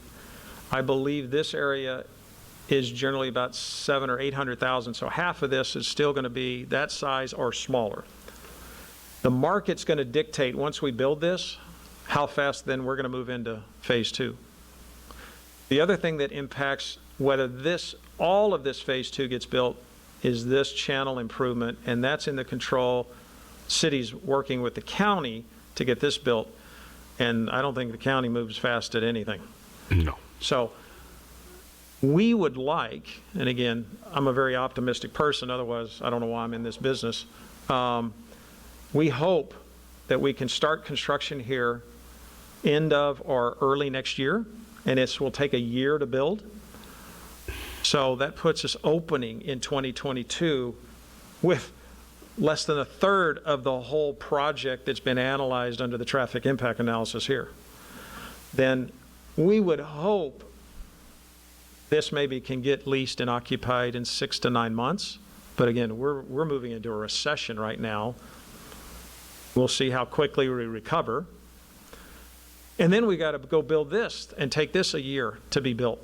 So 2021 to build it, 2022 to get it leased. We move into this late 22, 23. We got to build it. We start occupying maybe 2023, 24. Again, this traffic impact analysis is the worst case scenario. So, and then we don't even get over here until these 2 phases are leased and occupied, and we work with the city to remove a housing development overlay, which is a whole nother issue. Do we have an idea on Caltrans? Yes. Actually, the projects that you're speaking about and relieving the traffic impacts that currently exist have been under design with the city. Caltrans is not dealing with the city-related traffic that bottlenecks on 2nd Street and 6th Street, as we all deal with now. But we have a design and on 2nd Street where we're going to widen 2nd Street on the south side, adding a dedicated right turn lane onto the southbound I-15. We initially were proposing to try to get 2 right turn lanes onto the southbound I-15 with that inner lane being a through and a right. At this time, Caltrans has said they would only support 1 dedicated right turn lane, and they would analyze and look at the traffic impacts to see if we can get a second one to help move traffic off, go south. So, and that project is nearly, crossing my fingers, nearly through Caltrans in their permit process. And we are anticipating that. We already went forward with our project on Hamner, which is already now complete in regards to the paving. Now we're doing the striping, where we now have 2 dedicated left turn lanes to, again, move traffic flow towards the freeway going north or south. So we're hoping in the next couple months that we've got our permit from Caltrans and have it out to bid to get that under construction, but that is entirely a city project. We have the same exact project in with Caltrans for 6th Street. Do the same exact thing. We're widening it by a lane towards Starbucks, towards the south, to have a dedicated right turn lane onto the freeway. And that's well within its process, permit process through Caltrans also.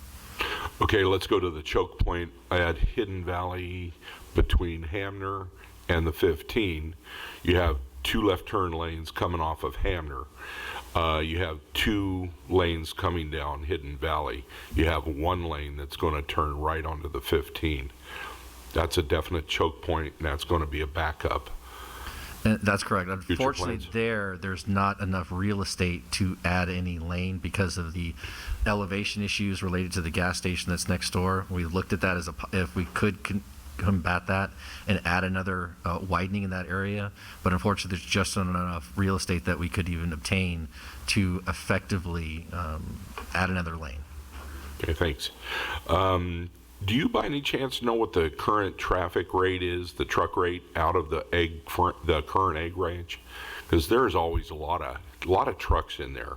And just wondering what that current travel rate is in comparison to your truck travel that you're talking about. Let me see, I thought I brought that with me. Could you run and get it? I'm looking for it right now.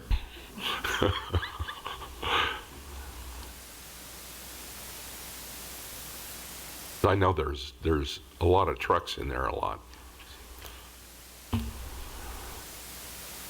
We can come back to that.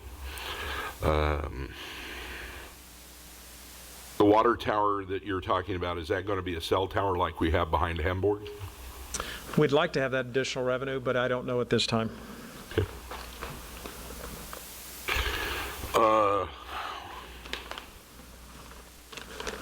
South end of Palomino onto First Street, is that an entry point? I'm sorry, sir. South end of Palomino Way, opening onto First Street, is that ingress and egress? That'd be right in, right out only. Okay.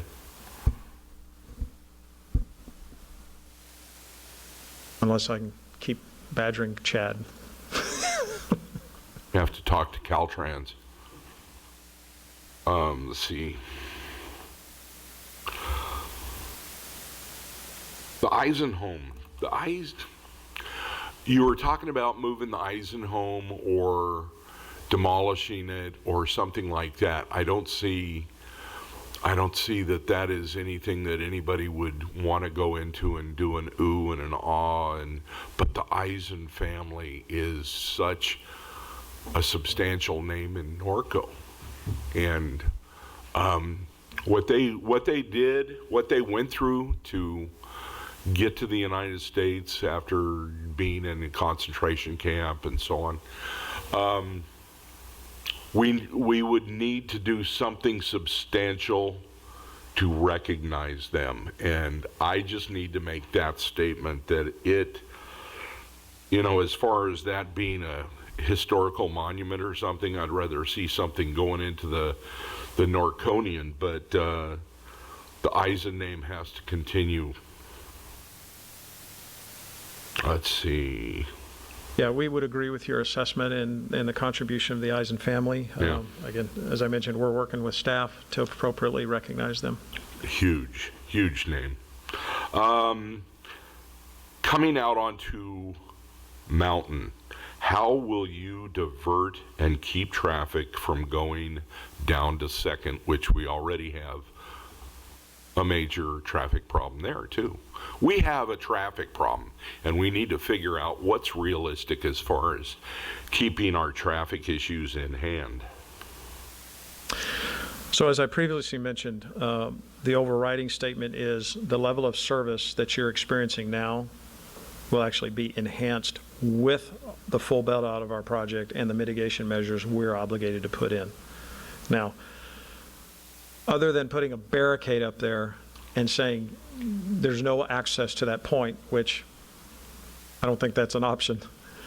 So one inherent natural barrier is we are purchasing this property right here at this corner, and so we will have to widen Second along here.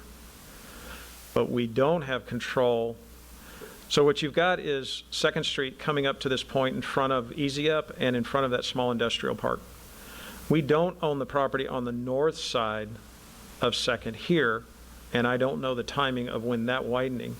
So that's going to provide kind of a, for some period of time, kind of a natural limiting. It won't be the full widening that somebody will see along Second here. So part of the enticement is this will be a much easier, fully widened access point. And after a few trips and having to work through here, we would think this would just be a lot easier and less headaches for someone driving the few trucks that will come through here to go that direction. A lot of the places in the EIR was mentioning that it would be up to the city to monitor and prohibit certain traffic patterns. And after we approved the property up on Beacon Hill, that Goebbels, whatever it is. Oh, the tenant? That's taking. Yeah, when we approved that, we were very specific that we didn't want tractor trailers traveling through our surface streets in Norco. And it's not coming from them, but it made me realize how many tractor trailers cut through Norco to circumvent the interchanges and so on and so forth. And I just want to really look at how we can keep, without calling on our police, to monitor and restrict the traffic flow as far as turning any major truck traffic coming out of the traffic going to Second Street, making a left, heading down to Corridon, and then cutting across. They're doing it already, and I'm real critical of that. Our citizens, I hear every day about people having their horses spooked and getting thrown and all kinds of stuff, and I'm very critical of that. So I really, without looking at our friends in the back, I don't think they can handle overseeing all of that. I just want to see. Go ahead. I'm sorry, I didn't mean to interrupt. No, you're fine. So currently, right now, that existing warehouse sits right about in here. Yeah. And so their main access point is up closer to Second up here. We're going to actually move it down here. Is going to be a signalized, again, we're moving them and enticing them to come here to a signalized intersection for ingress and egress for the trucks. That's one thing. Also, too, if you look at just what's there today, if that's the point where a lot of the trucks in this predominant area are wanting to go, and this is a more improved relative to what Mountain and how beat up in the past it's been here, and the frustration of four-way stops, this is the least of a headache for somebody coming and going today. We believe when they have this option, and signals that the city can control the timing of, I think they can be incentivized to go this direction much more frequently. I can't say 100%, wish I could, Yeah. but I think with much more frequency. As far as parking on Mountain, is that going to be completely prohibited? Yes. Okay. Let me make sure I got all my bullet points. Can I come back and answer, you'd asked me Yes. what the current trip generation for the existing warehouse Yes, is sir. right now. So combination of cars and trucks, but the traffic counts that we did were 750 daily trips. And of those, 526 are trucks Well, okay. as it currently exists. Thank you. 3 is Eisen. Okay, so we're looking at 1 and 2, but we're approving 1 through 4 tonight, Steve? Is that what you were saying? For the phasing, Yeah. just 1 and 2 tonight. Phase 3 will come later, and phase 4 later than that. For site development. The EIR covers all 4 phases, and we do need to get that approved, Okay.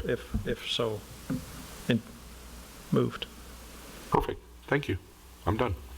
Sorry. No, good questions, you guys. So, just talking about the phasing for a second.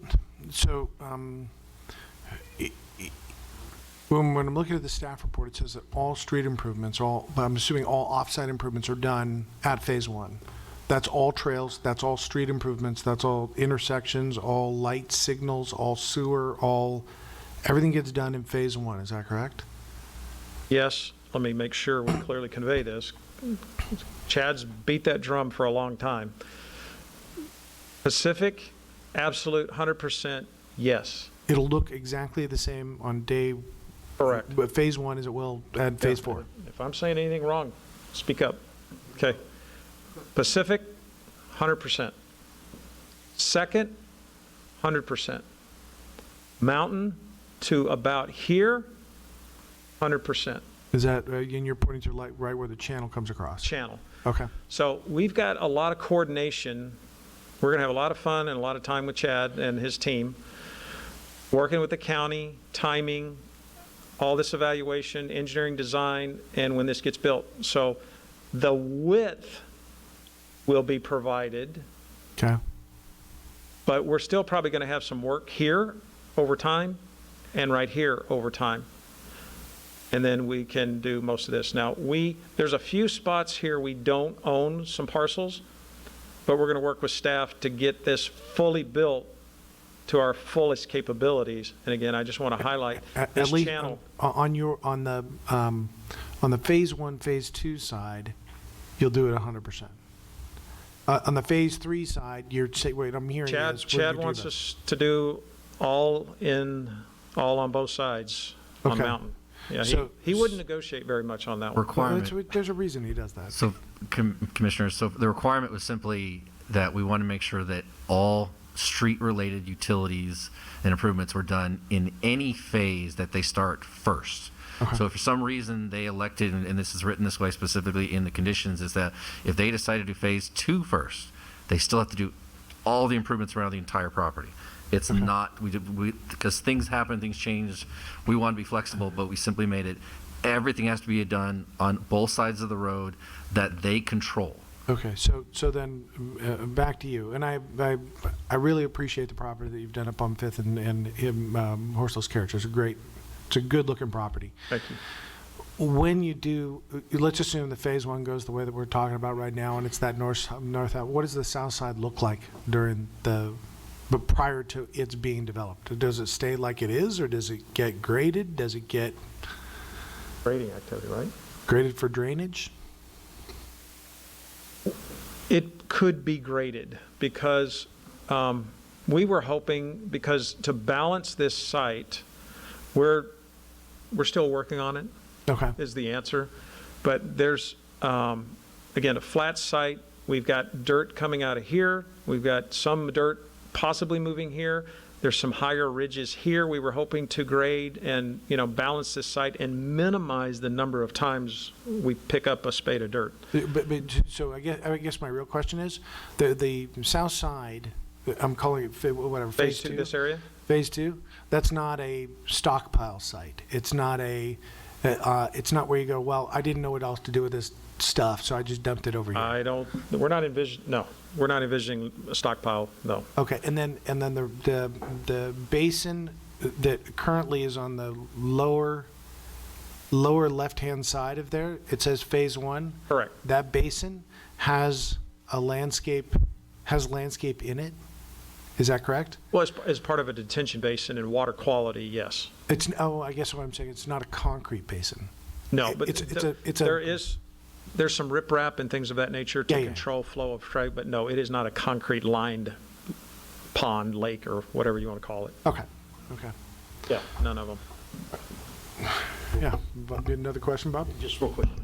To Chad, to piggyback on what Mr. Rigler had to say, you're talking about the street improvements at both Second Street and at Hidden Valley. Being that the state of the economy that we're in right now, can you guarantee us that the city of Norco has the funds to do the street improvements that will be needed for this project? Yes, there are already funded projects that we're working on now. So the funding's already allocated to those projects. Perfect, thank you. And John, you had another question? I don't know if this is really for Steve or Chad. A few meetings ago, we had a property on First Street up probably 6 or 7 doors from Mountain, and there were people in the audience that lived there that were concerned about water traveling down. Is any of this going to affect their runoff? Because we passed that with the mitigation of the runoff water. I think Danny Henson was the engineer on that. But I just want to make sure that this isn't going to go back against anything that we've already done. And are we going to have to mitigate that runoff from this? Do you know what I'm talking about? I think it was 3 meetings ago. For an old guy, I have a decent memory.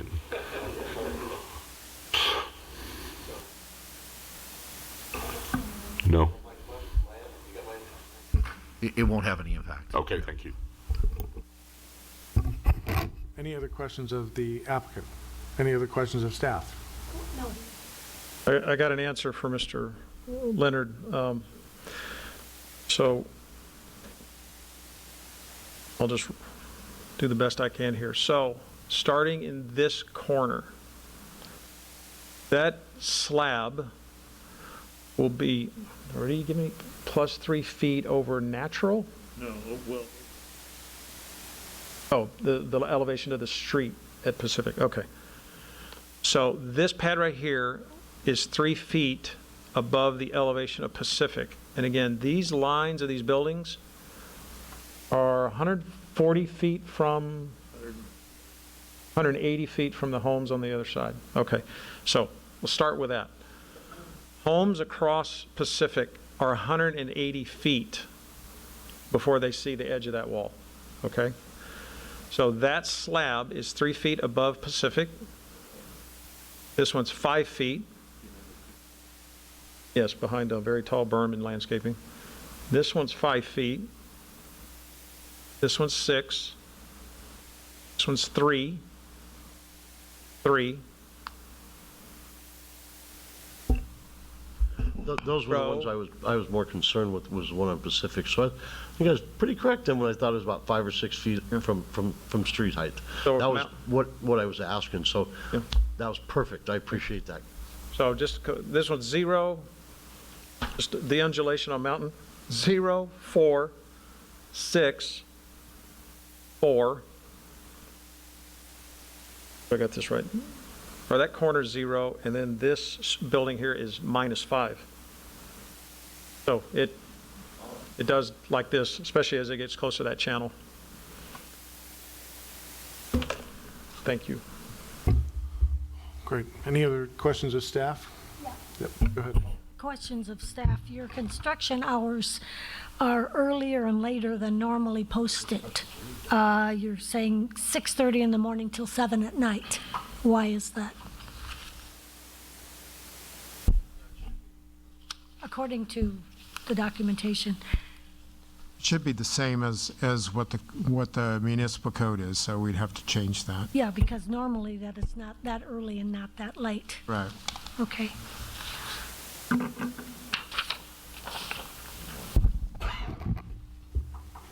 That was the only one I had for Okay, staff. Thank you. Bob, any questions for staff?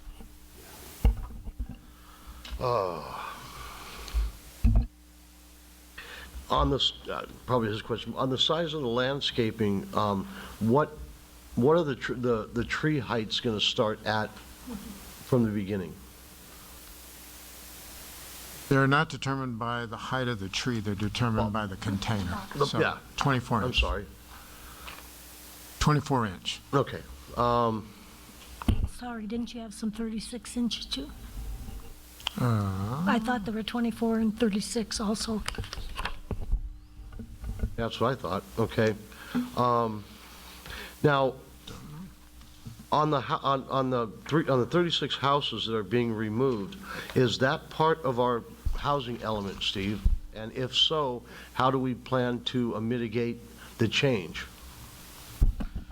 They would be considered part of our housing inventory if they were occupied. They haven't been occupied for many years, so they're not part of a current inventory of occupied units. Okay.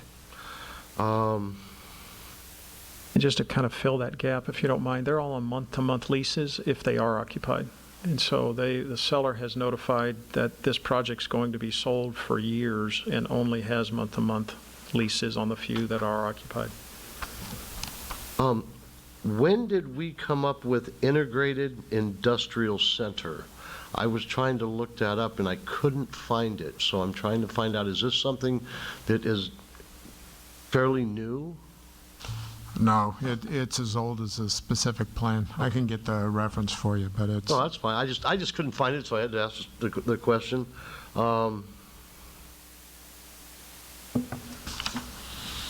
I got the hours of operation, and that was it. Thank you. John, any questions of staff? Just ask it again. Okay, age of the trucks. Yes, On- Mr. Rigler, I do have an answer for you. Thank you. I thought I asked it. Yeah, so you had asked why there's two different years talked about. We believe the 2010 is the regulations, the laws, and that's going to be 100% required by 2022. California Air Resources Board, even though that's the standard, always asks for more. And so that's when they came back. One of their comments was, we'd like to see age of trucks being 2014 or younger. And we said, we're going to adhere to the current law of the land, not the recommendation of where you hope things to go. Perfect. Is that well enough said? Okay. Yeah. So Thank that's why you. the 2 years were discussed. Perfect. Okay. Any other questions of staff or of the applicant? can I, Mr. Chair, can I, who grows? You want to do like another PowerPoint? You got another PowerPoint, Steve? No more PowerPoint. So the condition for the trees is 24-inch planter box, no 36. And then the hours of operation is not after 6 p.m. and not before 7 a.m. And that is the code requirement. Construction. Construction hours. Okay, yeah, it's incorrect in here. That's where I got it. I'll find it for you. Okay. It's right in the site plan. Anyway, you show Real me. quick, Steve, how do we plan to hold them accountable to it? And I'm going to bring this up because I'm up at dark 30 in the morning going to work every day. We did not, or 6th Street, the project on 6th Street, did not adhere to it in any way, shape, or form. I mean, I can tell you right now, at 6 o'clock, 6:15 in the morning, I drove by there, and they're already there going like gangbusters okay? So, I mean, I know numerous days, it's 6:15 in the morning, and I can tell you what, they started at 5:30. So, now, again, we were limited on the housing, I understand that, but we've got more of a housing type of situation because of being on Pacific. So how does the city plan to have them adhere to that standard? Well, what we have to rely on, because staff isn't out there that early in the morning, well, maybe Public Works, but planners aren't for sure, is we have to rely on the neighbors to report them. We did become aware of the violations that were occurring on 6th Street, and we did notify them and tell them to stop, and they did, because it's a substantial penalty. Well, they should have. They said they would. I know because I go there every day. Sometimes I'm sorry. I saw guys sometimes at 5:45 in the morning, and they were up on the roof and everything else. So, no, they did not. Okay. They were warned. You know, it's separate topic. It's, I mean, enforcement is something that maybe you could address, Steve, regardless of what's going on anywhere else in town. What's our policy on enforcement? Because it's such a substantial fine, we do give them a warning just to say you cannot be on this site, and we tell them in the warning that includes anything. You can't be starting equipment, you can't be loading equipment, you can't be unloading materials, nothing before 6 a.m. And if we become aware of the violation, then our code enforcement officers will, one of them, not both of them, but will go out and monitor. So they will make the trip to go see what's happening early in the morning. And if they do it, then they get fined, and it's a substantial fine. Okay. I think that answers the question. Okay. Commissioner, I'm sorry to interrupt. Could I just offer one piece of information? So we're totally going to adhere to the requirements and hours of operation, but I do want to point out for you that especially when concrete pours are occurring, there are, at times, depending on how much and when the concrete can be delivered to the site, there are hundreds of trucks lining up to deliver concrete. So that would be a time, only then would we want to sit down with staff and say, okay, I don't think we want to add any more burden to the peak traffic in the morning or in the afternoon. Can we maybe work something out here and maybe route those trucks in such a way that maybe before 6 a.m. might make sense only for pouring concrete? But might be something we want to talk about, but we'll do that in coordination, obviously, with staff. Okay, thank you. I think that's it, unless anybody else has got another comment. Okay. Lacey tells me we got 15 cards. Do you guys want to take a break? Yeah, yes. Take a break. Why don't I can't see the clock, but why don't we give it about 5 minutes? How's that work? 10 minutes. 10 minutes. I'm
that gavel.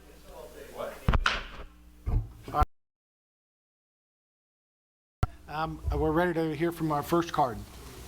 Corinne Holder.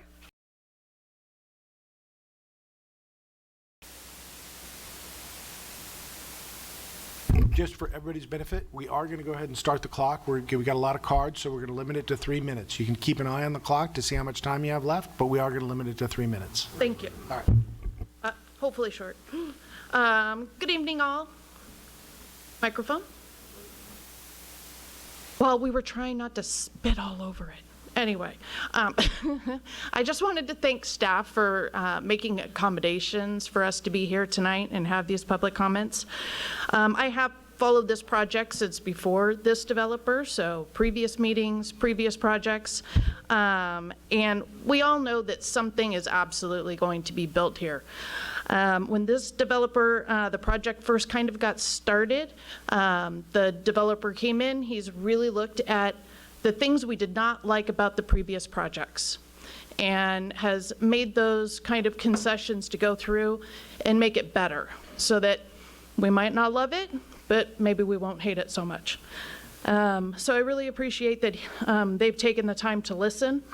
I really like the improvements for the streets, the horse trails, the design elements look amazing, and the signaled intersections, because I really do think that's going to help mitigate some of our traffic issues. And I know you've all said it, but we all really have issues with that.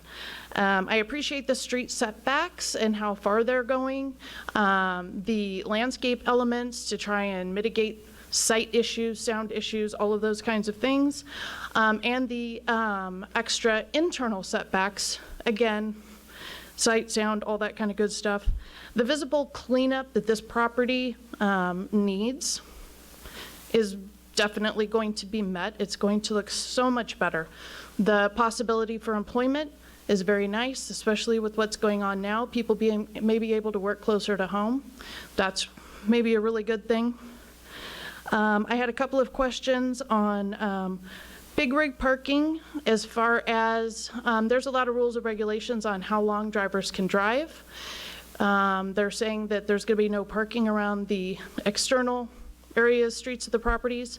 But what about allowing for big rigs to be staying there, taking their time out or whatever, versus leaving the property or maybe parking on side streets that they don't belong on? What else do I have? So I originally had some concern on the parking spaces and the reductions, but after reviewing the report that's in there, I work in an industrial building spaces, and it's very similar to this design concept, and we have oodles of extra parking. Even with retail, busy hours, it's amazing how much parking we always have left. So the reduction in the changes in that, but if maybe making sure that we have enough large truck and trailer parking spaces to make sure that they are not going somewhere in town to park, I would appreciate that. Thank you. Thank you.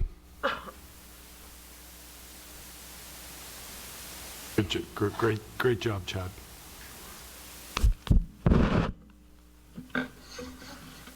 Excellent cleaning. Hello, my name is Morgan Crouch. I'm a resident at one of the houses on First Street, so I do oppose this project. One of the main reasons being that earlier in the meeting it was said that many of the homes are abandoned, and that is in fact not true. A lot of the homes are lived in by many families who have lost their jobs due to the current pandemic. With this project moving forward, not only are we worried about how we're going to pay our rent for this month, but what we're going to have to do when we have to move due to this project moving forward. And one of my first questions is, for First Street, that is phase 1, correct? No?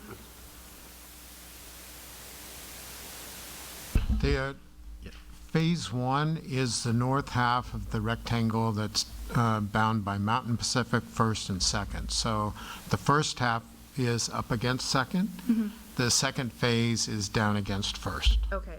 So with that, when would that phase go into effect? When would we have to look at moving out? Do we have an idea? You can ask that of staff Okay. after the fact. I think the developer's given us some timelines on what they think it's going to be, but it's dependent on leasing and some other stuff. Okay. So you can just ask staff and they can give you a heads up on that. Okay.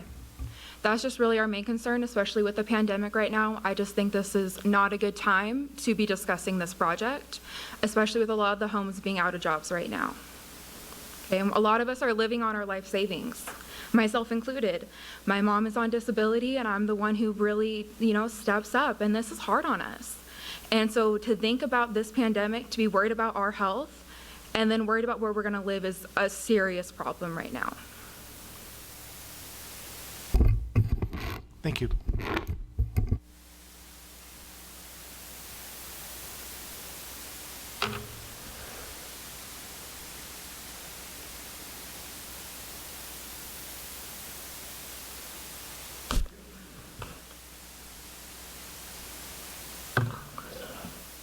Hi, my name is Jolena Thomas. I live on First Street as well. I'm opposed to this too. I've lived here since 1957, and what I've seen happen to Norco is disgraceful as far as I'm concerned. This is supposed to be Horsetown, USA. Well, it isn't anymore. You're running the horses out by doing what you're doing. You can build all the beautiful trails you want to build, but there isn't none that's going to ride that trail because they're being ran out. So I think it's a disgrace. Also, with the coronavirus going on, it's a disgrace that these people have lost their homes, including I have lost my job too. And there's a lot of families in there, and they are not telling the truth how many people are in these homes. There are a lot of families, and I just think it's a very disgraceful thing that Norco's letting this go on. And that's what I've got to say. Thank you. Thank you. Keith?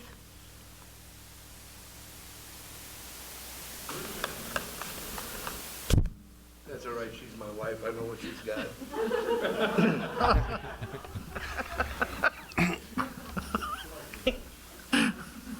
All right, so I'm here to address the trucking issue. I am a professional truck driver. I'd like to know if anybody's even taken the time to bother to measure from the off-ramp at 15 to the first stoplight at Hamner. My truck is 72 feet long from the bumper to the tail. Now, when you start stacking 3 or 4 trucks at a time, we're going to have trucks backed up, and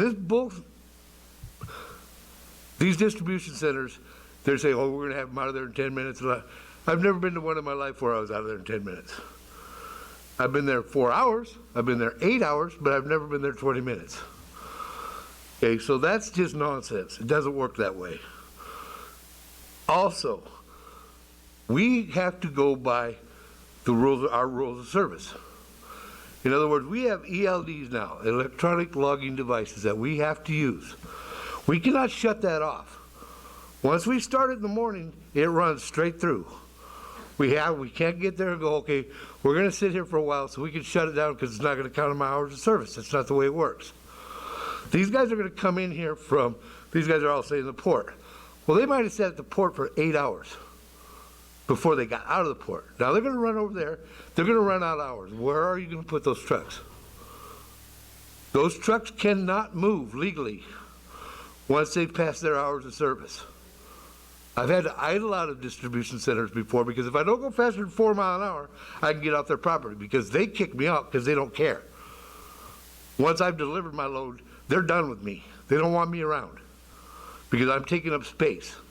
So where are these trucks going to go, guys? They can't get back on the freeway. They're going to be parked in everybody's neighborhood and whatever. Another thing, if you think that they're not going to idle those trucks when it's 110 degrees, you're nuts. They're going to idle those trucks regardless. Try sitting in one at 110. It's illegal for you to do that to your dog. You cannot put your dog in that car when it's 110 degrees, but yet you're going to expect those truck drivers to do it. It's not going to happen. Just not going to happen. You can try to enforce it all you want. But actually the law says once it's above 85 degrees, you can enforce it because then it's my safety and my health.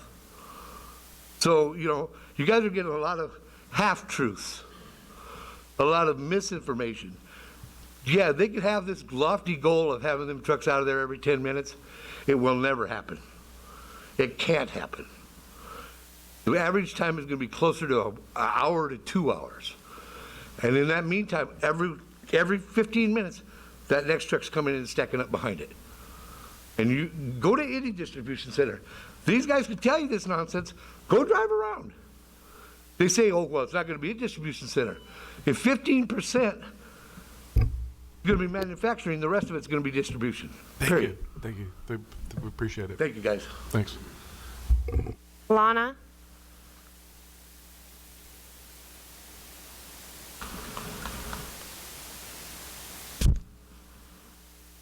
My name is Lana Futrell. I have lived in Norco for 31 years. I live off of 2nd and Pacific, and my concern is just the traffic, because traffic is horrendous now. And even though it's going to be built in phases, and he says the traffic isn't going to be so bad because it's phases, he didn't mention the construction traffic, which I think is going to be worse than when the warehouses are there. All the just construction. So I think from day one, traffic is going to be out of control. So, and I would like to know what the difference between industrial manufacturing and a freight facility, warehouse, and distribution, because I think that's like two different things, in my mind anyway. But that's it. I don't approve of it. I live there. I'm worried about all the extra pollution in the air. Then we have schools nearby. We have Victus Browers, which is handicapped kids. I don't think they need to be around all that pollution. And that's what I have. Thank you. John Futrell?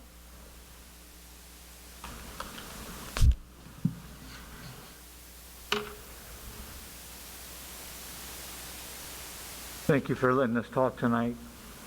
That's my wife in front of me, but I'd like to know what the difference between a water catch basin is and a bioretention basin is. Because in the plans, that's the way it's described, as a biochemical catch. Also, operating 24/7, that means they're going to be unloading all night long. So there's going to be traffic in and out of there all night. And that's another problem that's going to be. And also, the plans, there's two plans. It says they're building a gas station and convenience store. One shows it on 2nd and Pacific. The other one shows it on 1st and Mountain. Which plan is it? It doesn't show where it's really going to be. And again, the traffic factor. It's going to be a lot of traffic. Thank you. Thank you. Mike Thompson?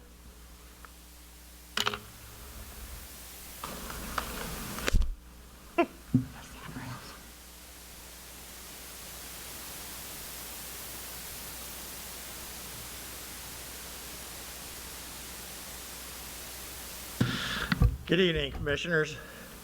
Well, this is tough. Andy, thank you for this, for figuring out how to get us a minute to speak. As a citizen here in Norco, been here for 36 years, and being involved in the Gateway Specific Plan, in this thing I had the opportunity to be shown this project by the Caprock people, had the pleasure of, and this works pretty good. Compared to the Allure Group, and the other things going on, I'm thinking this is probably a pretty good deal for this property. It's been coming. So that's how I feel, as the Norco citizen. And then I just wanted to let you know, as a Streets and Trails Commissioner, our commission was not afforded the opportunity to be presented the street plans and discuss and possibly make any suggestions for this project. In our December 2nd meeting, when we were given the information on the trails, and we discussed the trails, and we made our recommendations for the Mountain Avenue, and as Steve mentioned, we approved that. So that's pretty much what I got to say. We didn't have any part to do with the streets. Thank you. Thanks, Mike. Alan?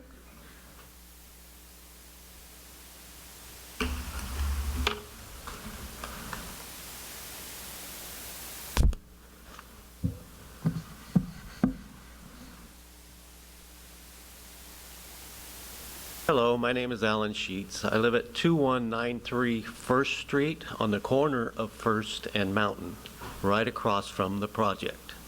They said that there was mailers sent out. Well, I'm 40 feet from the project. I never received one to begin with. I do have a problem with the development. I've talked with a couple of the people. They've come over to try and help me with the project, but there has been no satisfaction because being on the corner, when they develop it, you have to put the stop lights in and the lighting for the street lights, which is going to be shining directly into my house if it's not taken care of properly. From what I just heard, they're not widening the street all the way to its maximum from the flood channel right behind my house to First Street, which is going to cause traffic backup because trucks are going to come from Hamner to First and try and make a right turn and have to go into oncoming traffic to make the turn because, like the other gentleman said, they're long. It's kind of putting planning and money before the people that live here. There's a lot of problems I have with it. Most of them deal with because I live on the property at the corner. I'm going to be stuck there. I have not been contacted but once by the developer's person, I can't think of his name right now, to talk about anything that's going on with the project. They have not taken any of my input. If they widen the street, they're going to have to come encroach into my property, which, are you willing to dedicate your property? I don't think so. I can't dedicate mine because that's my life.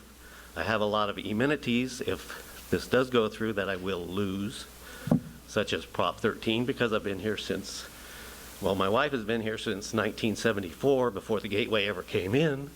And once it came in, we've had all these problems, and people have said, well, they shouldn't have been built there. Well, they were, so take care of us.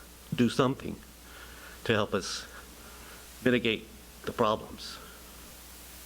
I'm gonna, if it gets widened, I'll have a block wall 3 foot from my house, which is not in compliance with the code for Norco, or any state building, or any building in the state. So there's a lot of questions and things that haven't been mitigated to take care of problems that I think should keep going. Thank you. Thank you. Roseanne? Or is it Roseanne?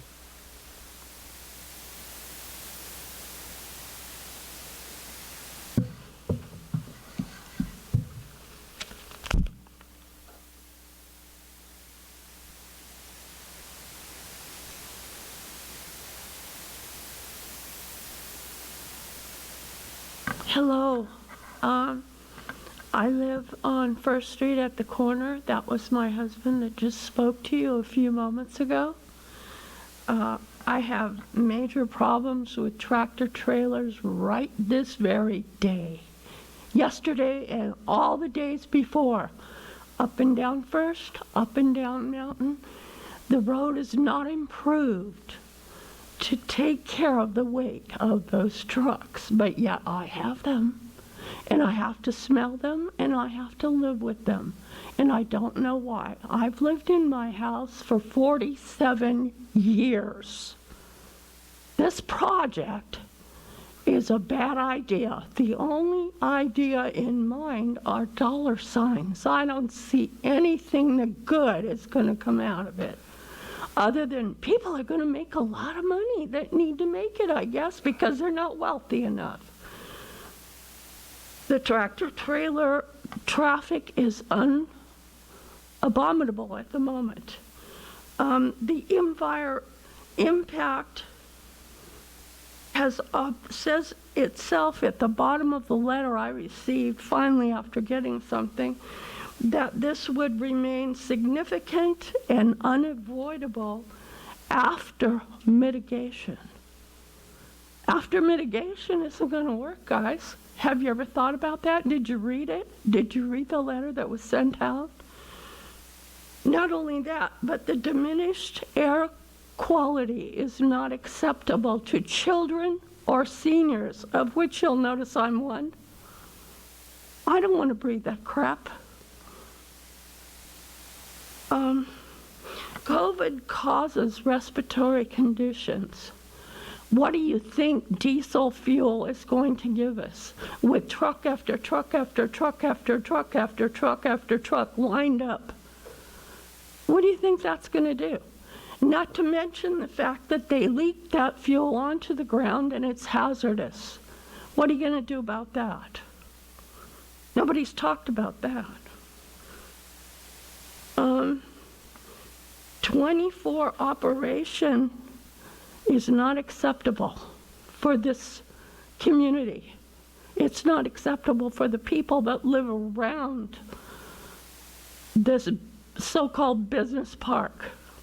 Not to mention what's going to happen the whole time that you're doing all this building and all this construction. What do you think that's going to cause the people that live within a block or a half a mile, or the 2 schools that are close?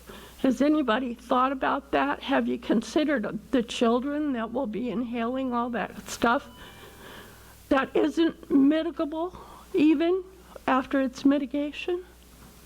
Thank you very much. Thank you. Greg?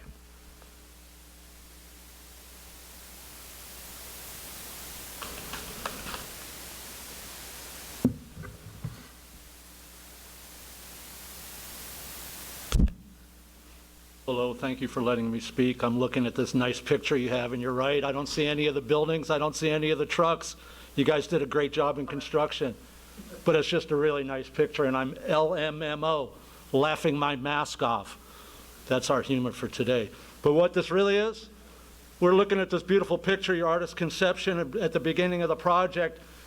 There's really no proof in the pudding, but I'll tell you where there is proof in the pudding. From this developer right here from Caprock, he did your project on 5th Street. He proudly announced it. They did all the environmentals on that. Did you go past it when it was raining? Because there's water pouring off there. There's like a broken water main. So apparently somewhere on their environmentals, they didn't think that it was going to rain on 5th Street and Horseless Carriage Drive, whatever that's named up there now. Because that project has got a broken water main when it rains. It pours off that project past the DMV all the way down the street. Maybe we can address the developer on that and his team of engineers if there's anything that went wrong or they didn't expect it to rain. But I'm basically here to support my friends in this neighborhood. There are a lot of occupied homes that this man came up and said there is no occupied homes. I personally know, I have now new friends all in those homes, and they deserve more time with this epidemic, and you need more time with planning. One of my friends here, Keith, came up and talked to you about the trucking business. I know what he knows what he's talking about with the trucking business. There ain't no way that those streets, and I've lived on it long enough now, can handle the amount of trucks for the truck doors that you put it, that you're saying are going to be there. It's just not going to happen. There's a few trucks, not nearly as many. I don't think your 470 truck count was correct over there at the Egg Ranch. I see those all the time. There's not that much in a day, and they are piled out on the streets. And there is trash on the streets. You think you're going to get around that? I think you're missing the big picture of what all this traffic is going to bring to your community. Really do. But thank you for letting me speak.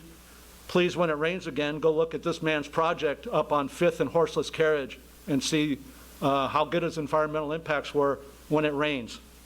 Because it's a major problem going down those streets, and it will be again. I'll take pictures. I wish I would have, and I'd show them right now.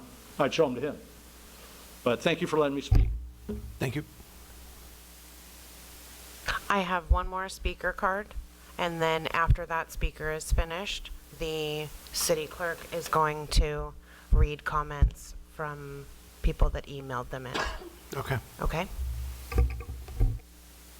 Commissioner Bill Naylor. I don't envy you guys having to listen and go through what's going to have to make decisions tonight. I did want to bring up one point, and I'm not going to say I'm in favor or against the project as a whole, but if the project does go ahead, I think there's one area that does need to be addressed, and it was pointed out because of the situation that was occurred on one of the projects that you guys approved over on 6th Street, which was the grocery warehouse. Some of the things that we thought planning and the city had in the code did not seem to have there, and I would like to make sure that this project does include something like that. At the intersections where the signals are going to be, I'd like to make sure that you do have the horse crossing buttons so we don't have to stoop down to the pedestrian size. That would be one really nice thing. Like I say, for some reason, things seem to slip through when they get through the planning department, but and the rest of the city too. Sometimes I just don't quite understand how it happened, but it did. And so I'm just bringing that to your attention. Thank you. Thanks, Bill.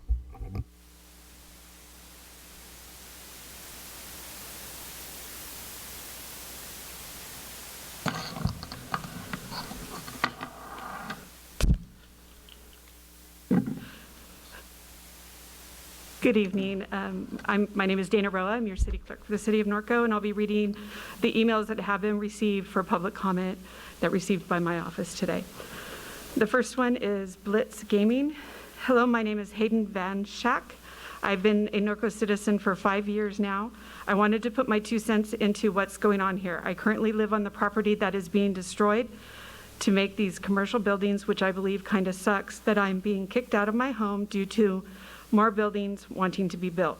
Also, all things aside, this is Norco. We stand for horses, horse trails, and rural community. How is building more commercial buildings going to help keep our name at all? This is a horse town. I own horses, and so do many of my neighbors around me. With that being said, I don't think it is in the best interest of the town to build these commercial outlets. We should remain a town and not turn into a full-blown city. Norco is an icon that people far and wide know about as Horsetown, USA. Slowly but surely, this will change due to what is set in motion right now.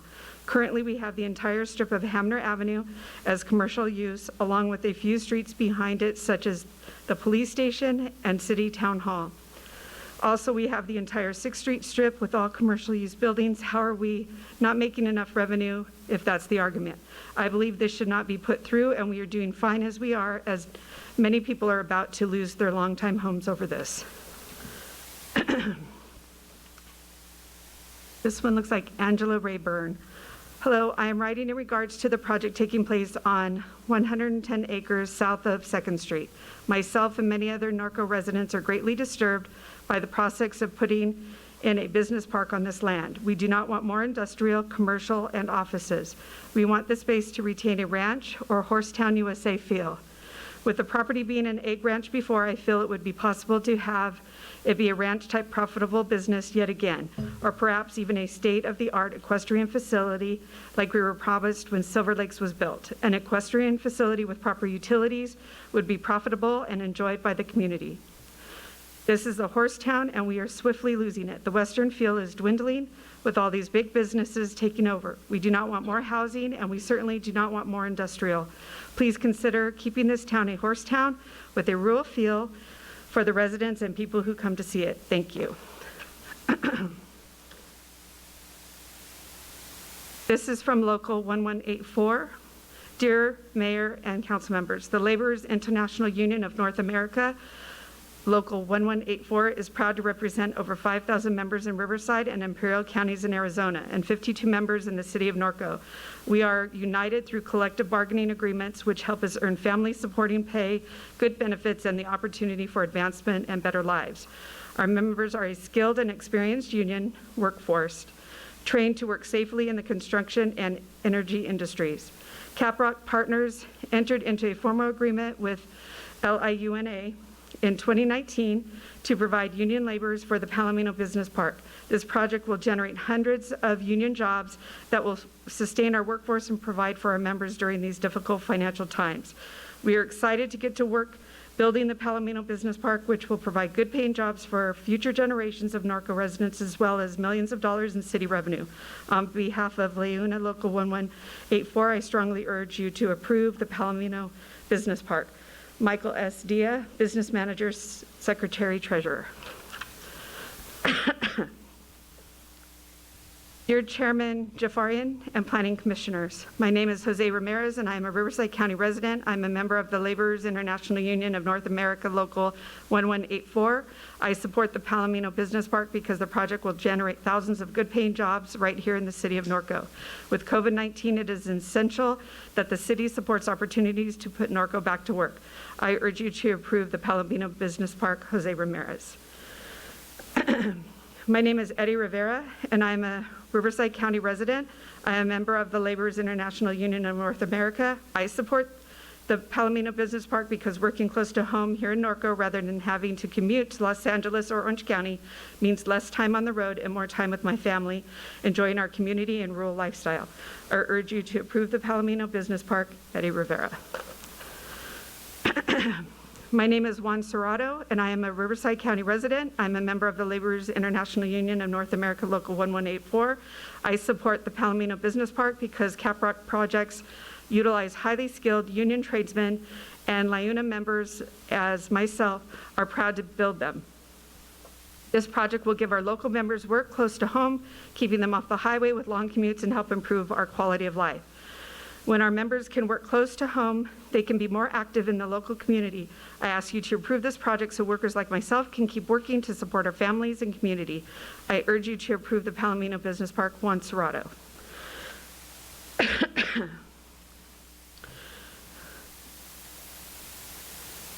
Good evening, my name is Stephen Pipecorn, and I'm with the Golden State Environmental Justice Alliance.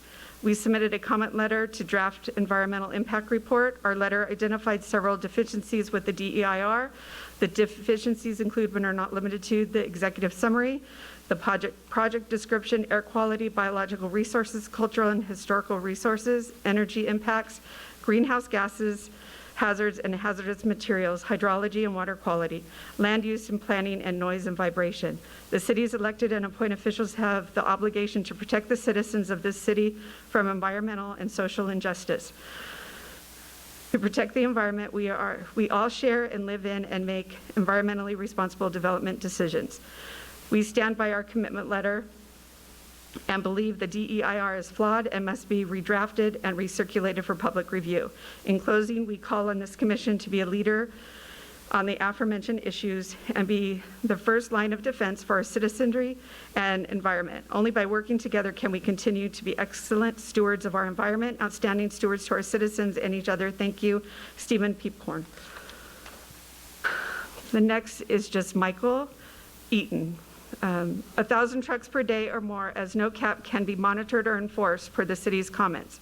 Truck routes, the city's comments in the FEIR are spurious at best. Trucks will obviously have to access Palomino, and under Muni Code 10.16.040, 1, all streets can be used, including restricted ones, for delivery and pickup of merchandise to businesses on those streets. Also find interesting urban crossroads comments that numerous major intersections are forecasted to operate at unacceptable level of service. I believe the city is seriously understating the impact to traffic and our way of life in Norco. Michael Eaton. There's 2 more. Leah Crouch. We need to hold this meeting at a later date, put notice of the meeting in all the water bills so the whole town is notified of the industrial complex and that we will be losing 100 acres of horse property. Not many town people know the meeting is now open to the public. If this project goes through, many will lose their homes and will be forced to move out of the town they love because housing is so expensive. We should be building affordable housing or even a manufactured home community with horse property. Everyone would own their own property and give second and third generation Norconians and other Norconians that rent a chance to stay in the town they love. We need more homes, not commercial buildings. Traffic is horrible. Since the traffic light got installed on Park Ridge and First, ambulances, semis, and cars using First as a freeway now. No horse is safe to ride down the street. Nobody respects the animals. They are in too big a hurry to get down the street. Traffic and noise levels are horrible.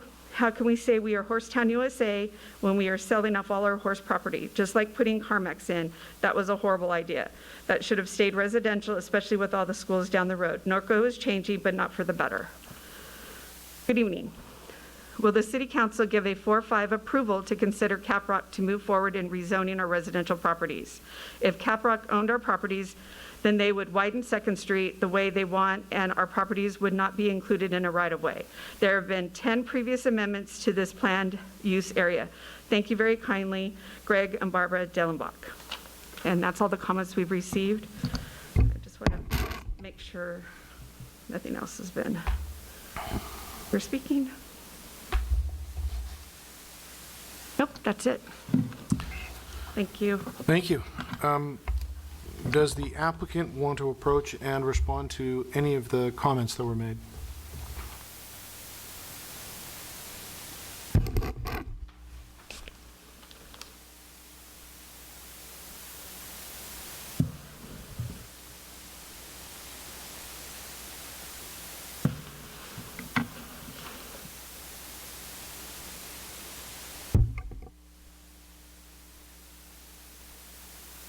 I'm just trying to organize my thoughts here. I was taking lots of notes and want to make sure we heard everyone properly.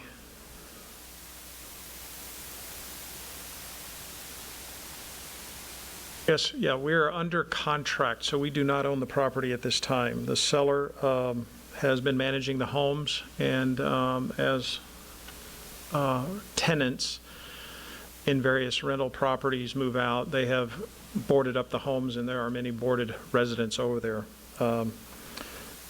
I never stated in any of my public comments that there were no people living there. There are tenants, and as I qualified, many of them have been on month-to-month leases for years. It's my understanding from the seller that the seller has communicated their desire to sell this property for years now, and I think a number of developers have appeared before you and had many conversations with the city for some time.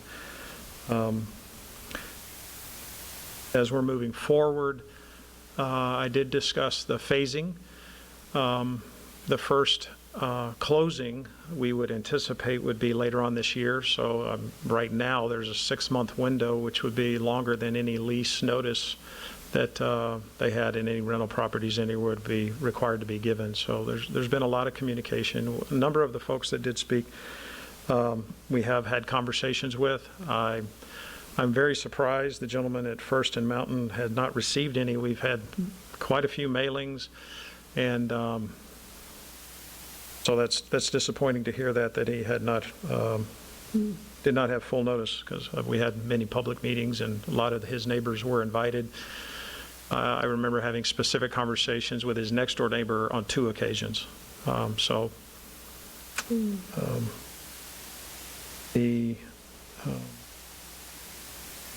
Trying to look through here.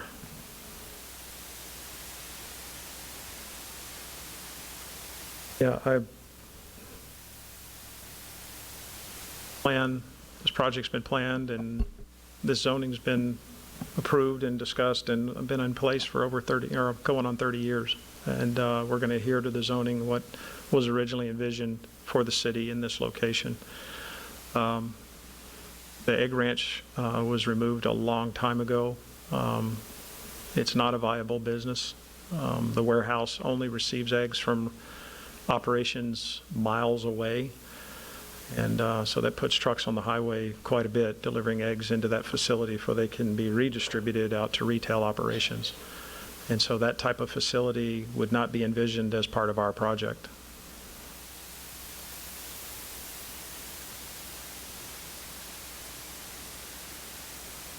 I just want to make sure I address any misconceptions, so I'm looking back through my notes.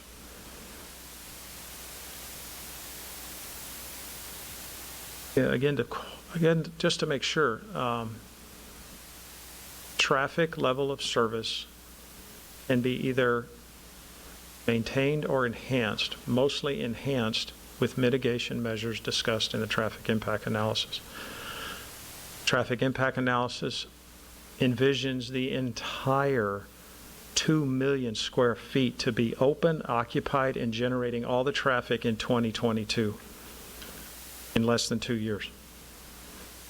That is a very conservative, very worst-case scenario that will not play out that way.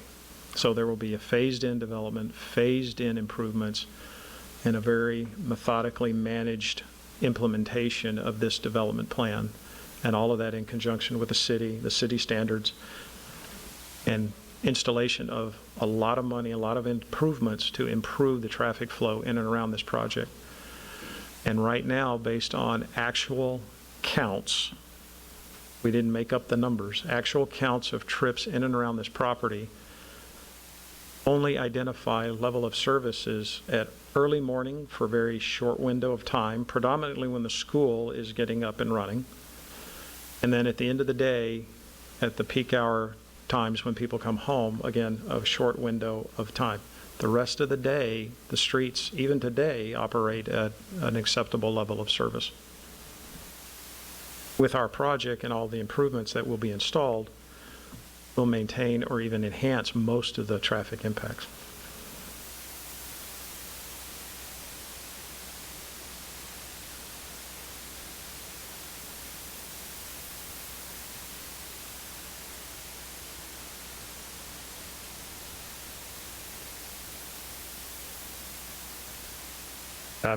I can offer any more details and things of that nature if there's anything else you'd like to address. Do any of the commissioners have any specific questions based on questions that were posed by? Yeah, I just wonder about the big rig parking. What do you have to say about that? Will they stay at your place or go out on the streets? Or? Well, first of all, let me say that when we first got introduced to the project, the current warehouse, there was a number of trucks parking on the vacant property at 2nd and Mountain, and the city brought that to our attention, and we engaged with the seller. What the city desires, it's against their code, and very shortly thereafter, we got the seller to put up barricades and barriers to not allow that trailer parking to occur. Not for any length of time. So we're very sensitive to that issue. I can take you to what's called a true warehouse distribution facility just a few miles north in Ontario. And we provide, and as the gentleman who is a professional truck driver was saying, he's right.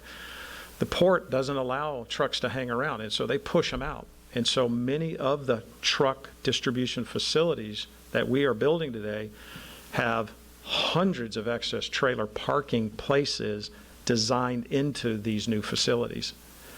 If you look at our site plan, there is no excess trailer parking. There's nothing there that enhances anybody or incentivizes anybody to stay long.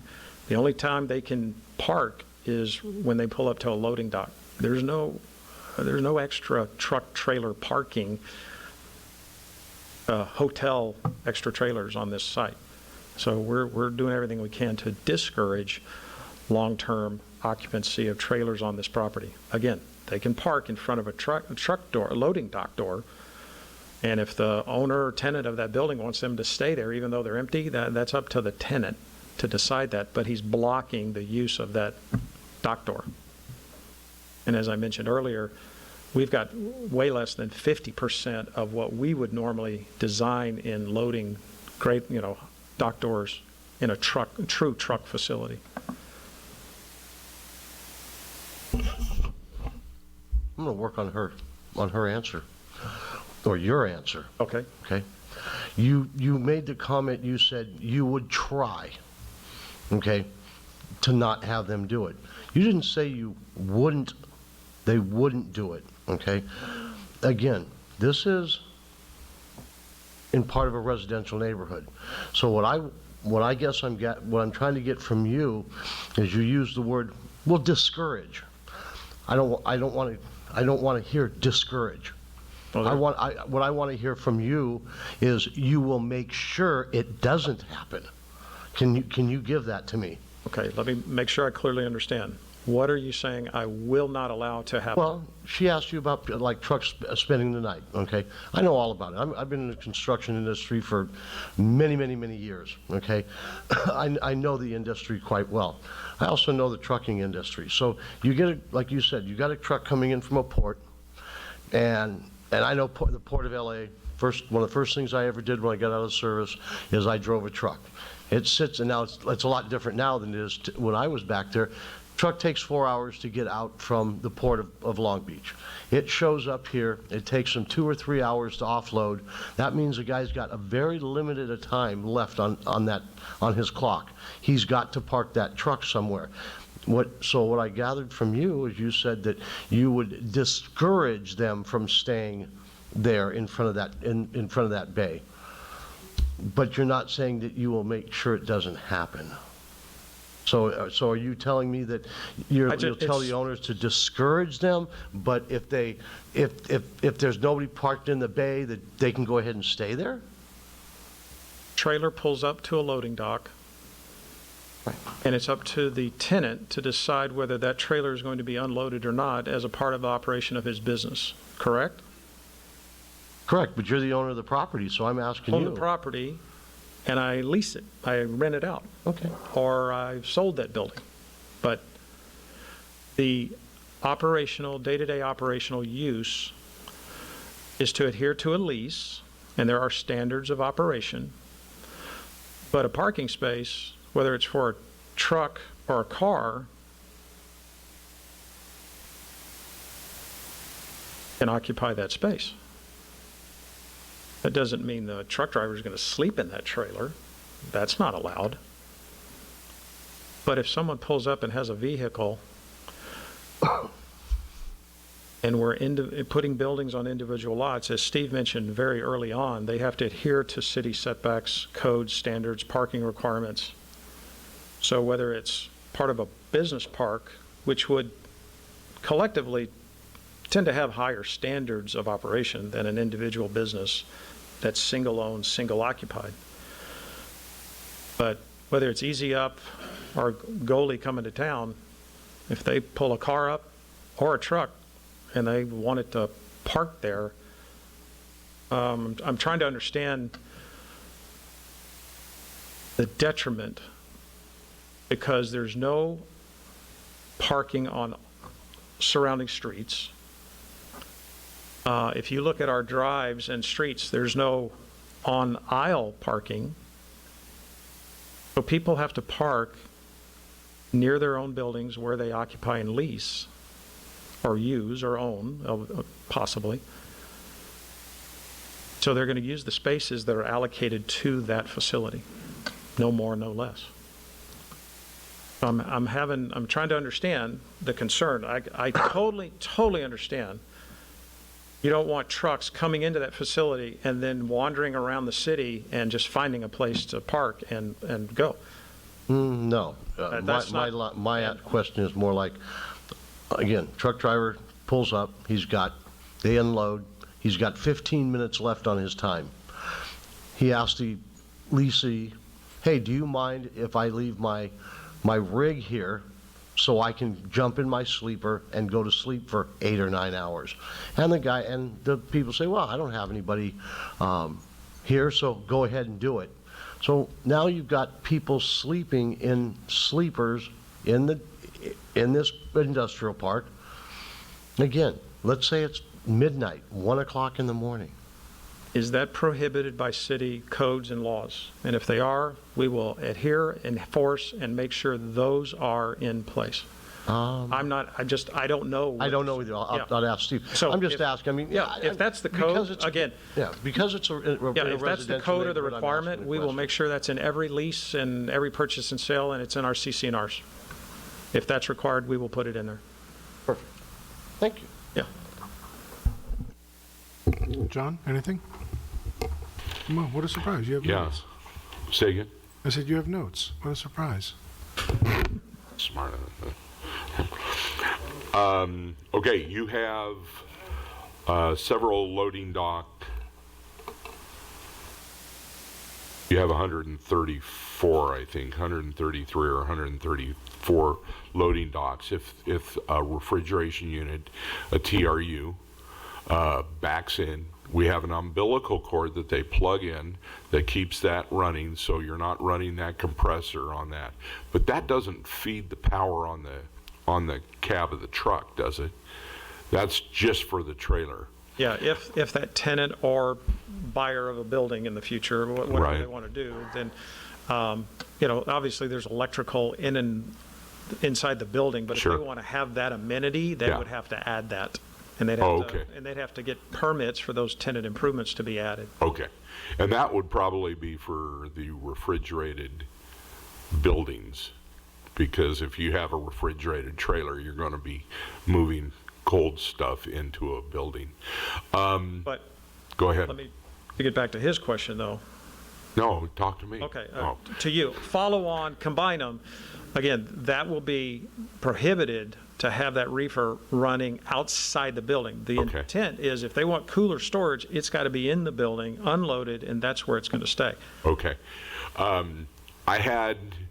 ran a family-run furniture manufacturing plant. We had 2 roll-up doors, and we had run 3 72-foot boxes out of there a day. So I don't see anybody pulling in, and unless they're just loading and unloading, and this guy catches a cat nap or something during that period of time. If they're running their truck, if they're running their tractor, and they're running their air conditioner because it's 120 degrees outside so they can grab a nap, then we're overrunning the time that we're allowed to idle. I'm seeing a catch-22. You have a guy driving a truck. He's got to be at that truck. He's got to have his trailer. He's not going to disconnect. He wants to run his truck, but we're telling him, I think in the EIR, they're only allowed to idle for 15 minutes? 3 minutes. So that air conditioner for that unit is, I see a hard time, but there's no happy medium unless they disconnect their tractor from the trailer and go somewhere and park and let it idle, and then we're probably going against city ordinance. I see what the truck driver was saying. I see what our code is. John's squinting, so. Mike? Yeah, one option, this is not a lawyer comment, this is just a comment, since you called on me. Yeah. That one option is to get out of the truck and go inside, right? I guess if the tenant allows that. Yeah, also. I mean, if it's 120 degrees outside, and he says, can I come in and sit in your office while you unload? Right. That would seem to be a reasonable It'd solution. be logical to me. Yeah. Right? Also, too, there's no statute which requires that, so that's not a lawyer comment. Oh, okay. Also, too, relatively speaking, again, for what we develop, these are relatively small buildings and tend to be small to medium-sized companies. So very few, if any, are going to own those trucks, and they're going to pay for a delivery. And the only way that delivery makes money is to make the delivery and probably get on with their next delivery. So, again, I'm trying to listen and trying to learn. Unless there's some special arrangement between that tenant and that truck driver and saying, oh, yeah, park here for a night. Again, we will adhere to whatever the standard codes and rules and laws that the city wants us to abide by. But again, these size companies typically just pay for a delivery or have a short-term contract that they're, making sure they get regular deliveries depending on what their product is, so. And I guess the last thing, and I don't know if this is something that we would have to just address when we make the motion, but Bill Naylor had a great thought there as far as the button control for horse-mounted people at a signal-controlled intersection. So that would be That's part of our standard. Okay. Yeah. So what about what he was talking about, the development down on 6th Street? He said it didn't get it? No, there's already ped crossings at 6th Street and Sierra. Okay, perfect. Thank you. I'm going to tell Bill. Is that it? So just a couple things. One, there was a statement, and the first I heard of it was as it was read back to us, but it says that the EIR was deficient. Can you confirm that the EIR is certified? Either he can comment or I will. Oh. This is a part of the response. This is the response to their comments, which you have in front of you and are incorporated as a part of what you will adopt. Okay. And in addition, of course, the EIR gets certified ultimately by the City Council. And to the extent that there are additional comments, those will be addressed and available 10 days prior to the hearing. Understood. Just a couple of other things, and mostly for clarification for anybody who's still listening outside. This property is zoned for exactly what you're putting on it. Is that correct? Yes, sir. Is there any horse property on there that you are removing? There's no horse property zoning for that. Okay. Unfortunately, my seller, for whatever reason, recently just allowed some horses to be allowed on property for a short term. He knows he's about to sell my property, so maybe that's what they saw, are a few horses on the property the last few days. Okay. I know. When I drove by there today, I was shocked. I know. So that's a new development. I was very surprised to see, and yes, there's quite a few out there today, and I'm not sure why they're there. Okay. On the weed control, that's what it is. It's just control, weed control. There you go. In regards to the concern that the one gentleman posed about the development that's up on 5th and Horseless Carriage and the water runoff, was that a subject of it being under construction, or was it something else that's not under control? Yes, sir. I believe it was when we were under construction. The detention basins were not fully built out yet, and our contractor had a failure in his SWIP plan to, handle a very heavy rain that suddenly came on the property. Okay. It was wrong. We got a notice from the city. We immediately had him address it, fix it, and put it back in place, okay, so that it then did properly operate for subsequent rains after that. Anytime something like that happens, we will immediately jump on it and make it right. Okay, great. Any other questions for the applicant? Okay. Then I'm going to go ahead and close the public hearing. Thank you very much. Thank you very much. I will bring it back to the commission for discussion and any action.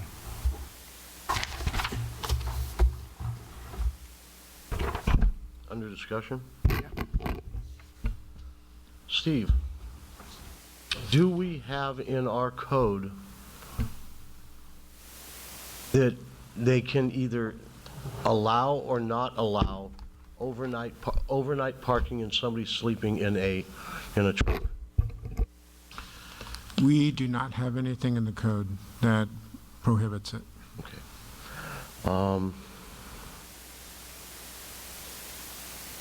Okay. Do I like this project? It's probably the best place it could be. I cannot, to this day, come up with an idea that I have the ability to give them a 15-foot variance in height. You've got property, and this is I'll ask Mr. Rigler on this. If you own a piece of property on mountain, or I can't think, whatever, right, and this project goes up, and in your front yard or in your backyard now, you see approximately 60 foot of building, is that going to create a cost downgrade on that property?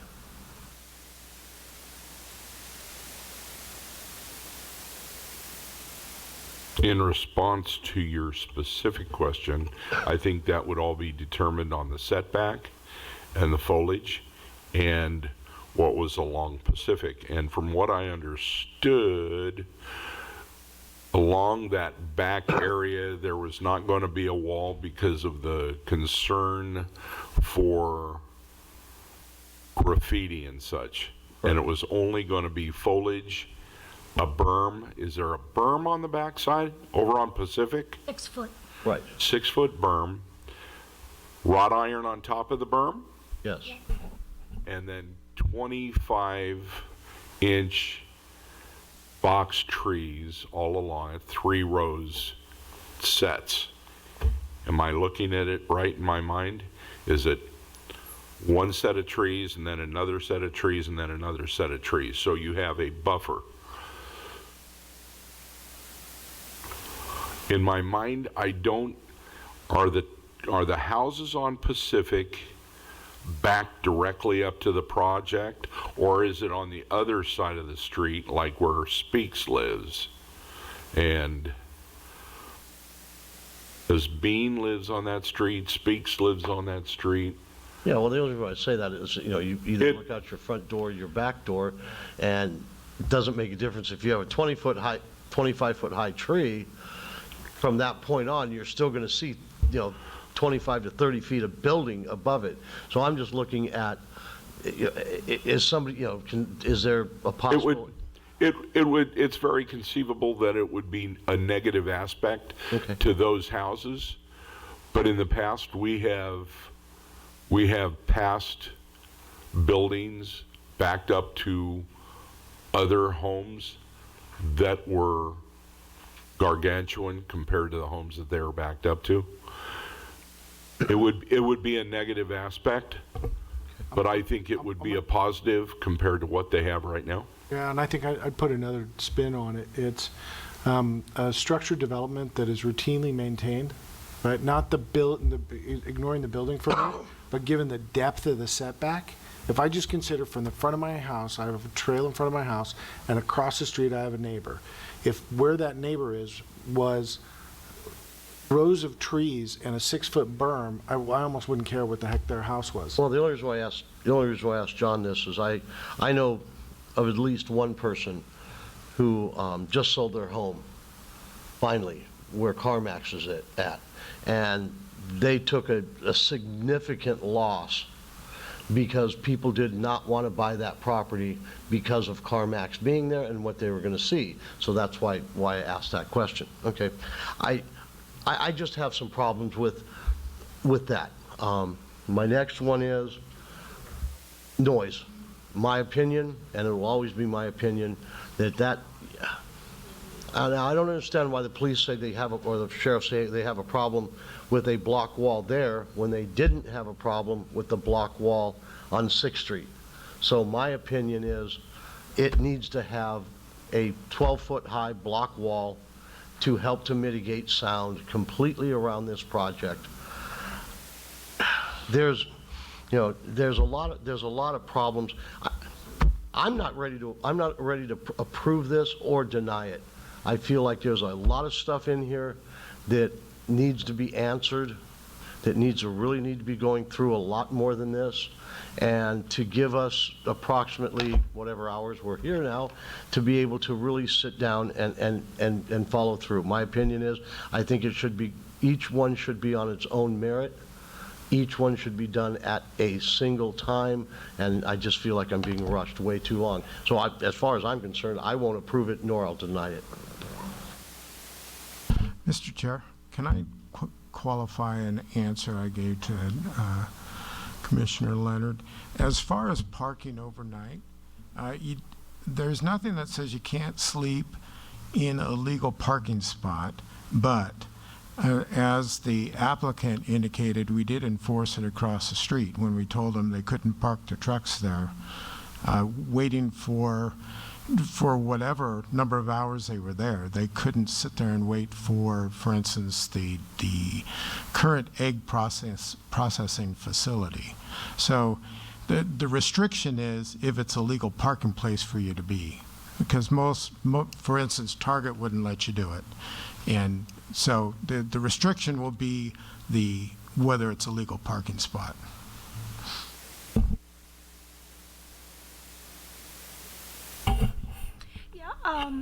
I don't like the height of the building. I think it's too tall. I had Steve look up for me the Easy Up store is 35 foot. and Target at its height in the front is 38 feet. So I don't quite understand why we need to go to 50. And I know that there's varying in different places on the property, but it just seems we don't need to do that. Why aren't we staying the same as 35 for the other industrial park, which we've already created? So I think having a tall, and I'm with Bob, if I lived across the street, I know there's going to be trees and there's a berm and there's a giant wall on my street by itself at the corner, and it's 35 feet. It looks like a drive-in theater. The wall is so big in that neighborhood. I can see it from my house, which is, 10 houses down the street. It's just... So I can explain it. The developer could probably explain it better. But if you compare Target and its square footage, like the footprint of Target, if you said, okay, I'm going to match the square footage of what we're doing, but I'm going to keep it at 35 feet, that whole lot would be covered. The whole thing would have to be covered in order to make the economics work. So we get pushed up against an economic issue. No, I understand what he's saying, and I understand the square footage vertical as well as horizontal. But what I'm saying is why, when we're talking about the smaller buildings on the site, why, again, couldn't you make it 35 feet, even if we went 40, and still make it economical? I mean, we're talking about literally thousands and thousands of square feet in these buildings. 45%. I don't know. It just bothers me having them so big in a residential. I know it's commercial industrial property, but it borders against residential, and I just think it shouldn't be big. It shouldn't be bigger than what it's called for. As for the trucks, I understand they're smaller buildings. You're not going to get the big giant trucks, as many of them as we would have had in the truck depot, which was a terrible idea. I like how they oriented the buildings facing each other, and the setbacks. The project itself, I think, is a great project. Like I say, I'm really against the extra height. And having the horse trails around, I think that's more appeasing to us as Horsetown USA, because I really don't think a lot of people ride over there, because then you can't possibly go past there. There's no horse trails that go up to Hamner. I mean, it ends, literally ends. You could ride it around a square around the buildings, but that's about it. So that's kind of how I feel about the project. Unless, John, you got some additional discussion, I'll entertain a motion.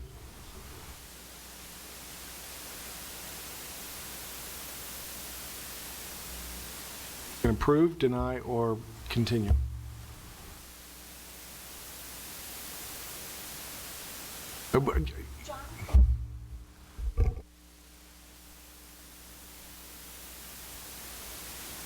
I'm really torn. I'm kind of like Bob. We have a lot of content here. I like what they're doing. I like what they're presenting. I like the usage. I like you were saying, the height of the building is an obstacle. I don't have a lot of negatives, but the height is. It's huge. But, I'll give you a bit of my opinion. It's not an experience. It's just my opinion. We have asked a whole bunch of people to change the height on the building so that it's not all flat and one all the way across. We've asked them to put screening on the top so you don't see the mechanical equipment. We've asked them to put gables. We've asked so many people to do so many things to the roof line that now that we arbitrarily say, well, there's a part of it that's 50 feet. That's probably wrong. That's a bit of a challenge for me, because otherwise, when I look at this project, I look at it and I say, this is for what can go on that property, what is zoned on that property, unless we go through a rezone and some other stuff. I don't know how much better it gets than this. I mean, they've addressed the noise, they've addressed the parking, they've addressed the architecture, when I consider the development that they did on Fifth and Horseless Carriage, that's a good looking project. I mean, the landscaping has now gone in, and I'm looking at it, I'm like, we don't even have that down on Park Ridge, right? We got other places where we don't have great We have places that aren't great.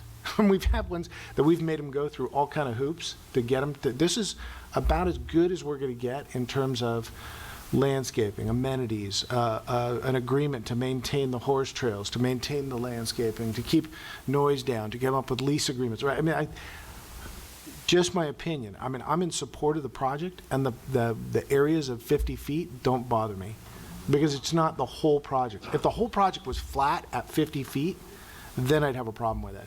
But it's not. We've got areas that are 50, some that are 48, some that are lower than that. So that's my opinion. So if there's some further discussion, great. Otherwise, I think we need to make a motion, and I'm happy to make it if nobody else is willing to make one. I understand what you're saying. And yes, in other zones, have we given leeway to 4 or 5 feet? Oh, absolutely. Have we given leeway for 3 or 4 feet? Absolutely. In the Gateway specific says 35 feet. Doesn't say 50 feet. We're talking, so you're talking, and I'm only just going to say what it is. We're talking what, 45, almost 45% higher than what the zone calls for. Actually, if I can interrupt real quickly, I mean, just, it's obviously your decision, but the specific plan provides that it's 35 feet, no questions asked. If you want more than that, then it requires a conditional use permit. So the zone anticipates that there might be some potential for higher buildings, but subject to the kinds of conditions that you would place on them, like roof treatments and covering refrigeration. It says it to our discretion. They're not asking for a variance. They're saying for our discretion. They aren't asking for a variance. This is not a variance hearing. Okay. This is the adoption of a conditional use permit, which is allowed under the zone. That's all. Okay, according to what I'm reading here, John, it says 35 feet or to our discretion. Which is a CUP. Ultimately, yeah. I mean, I think we're saying the same thing, that it's 35 feet without a conditional use permit. Correct. If you want more than 35 feet, for whatever reason, it requires a conditional use permit. It's not a variance, because that's the provisions of the specific plan. You're not varying from anything, but it's within your discretion to say, in reviewing the conditional use permit, when you got to make the CUP findings, that no, it's not appropriate. That clearly is your discretion. I'm breaking the log jam. Like I said, you know, I'll make a motion. I can't. I don't know, do I need to make a motion on each one individually or all four? My opinion, Steve? I would love your opinion. Give me your thoughts on this, but I hate it when we do them individually, because when we do them individually, there's always a chance that one or the other of them one or another gets denied, so I'd rather do them all together as one, a motion. You'd make a motion to... I'll make a motion that we approved Site Plan 2017-15, Specific Plan 90-01, Amendment 14, Conditional Use Permit 2017-11, and Tentative Track Map number 37681. Are we also approving the Palomino Business Park Development Agreement and the Zone Code Amendment 2019-02? Oh my God. No, you are, So he said it correctly. no, except you're also recommending approval of the EIR. Okay. And I mean, I think I followed that. Well, an option is to approve what you think is appropriate. I mean, using Bob's as an example, that you wouldn't approve the CUP. That would be denied, but you could approve everything else, which allows up to 35 feet. And I presume that would get appealed to the council. So then at that point, my motion stands, but if it isn't passed as such, then we can modify that motion, correct or not? So Yeah. I heard your motion. I'll go ahead and second that motion. Now, discussion or vote, or what do you do? Oh, Lacey now calls for a vote. I have a motion from Member Rigler and a second from Chair Jafarian. Chair Jafarian? Yes. Vice Chair Hedges? Yes. Commission members Leonard, No. Rigler. Yes. Motion passed. All right. I don't see anything else on the agenda, but if you guys want to just chit-chat for a while, we can keep going. One more item. You've got one more. One more item? Yep. No, I don't. It's the last one, number F. The zone code amendment? Yes. Okay. And what this is, I won't talk about it a lot. This is a, this is a zone code amendment to introduce the same parking changes into the M1 zone that we just approved for the Gateway specific plan. Same exact thing. I won't go through them again. So you're changing the number of parking spaces? The parking requirement, Right, you're making them less. less. Yep. Exactly what we did with Gateway specific plan. Okay, I'm just going to save some time here, and I'm going to go ahead and make a motion to approve Resolution 2020-16. I second that. I have a motion from Chair Jafarian and a second from Member Rigler. Chair Jafarian, Yes. Vice Chair Hedges, Yes. Commission members Leonard, No. Rigler. Yes. Motion passed. Don't say there's more stuff. No, that's got to be it. I can't even find more on the agenda. That's it, right? All right. Do we have any oral reports from any commissions? No. God, is this some kind of a... Oh. Gavel. Thank you.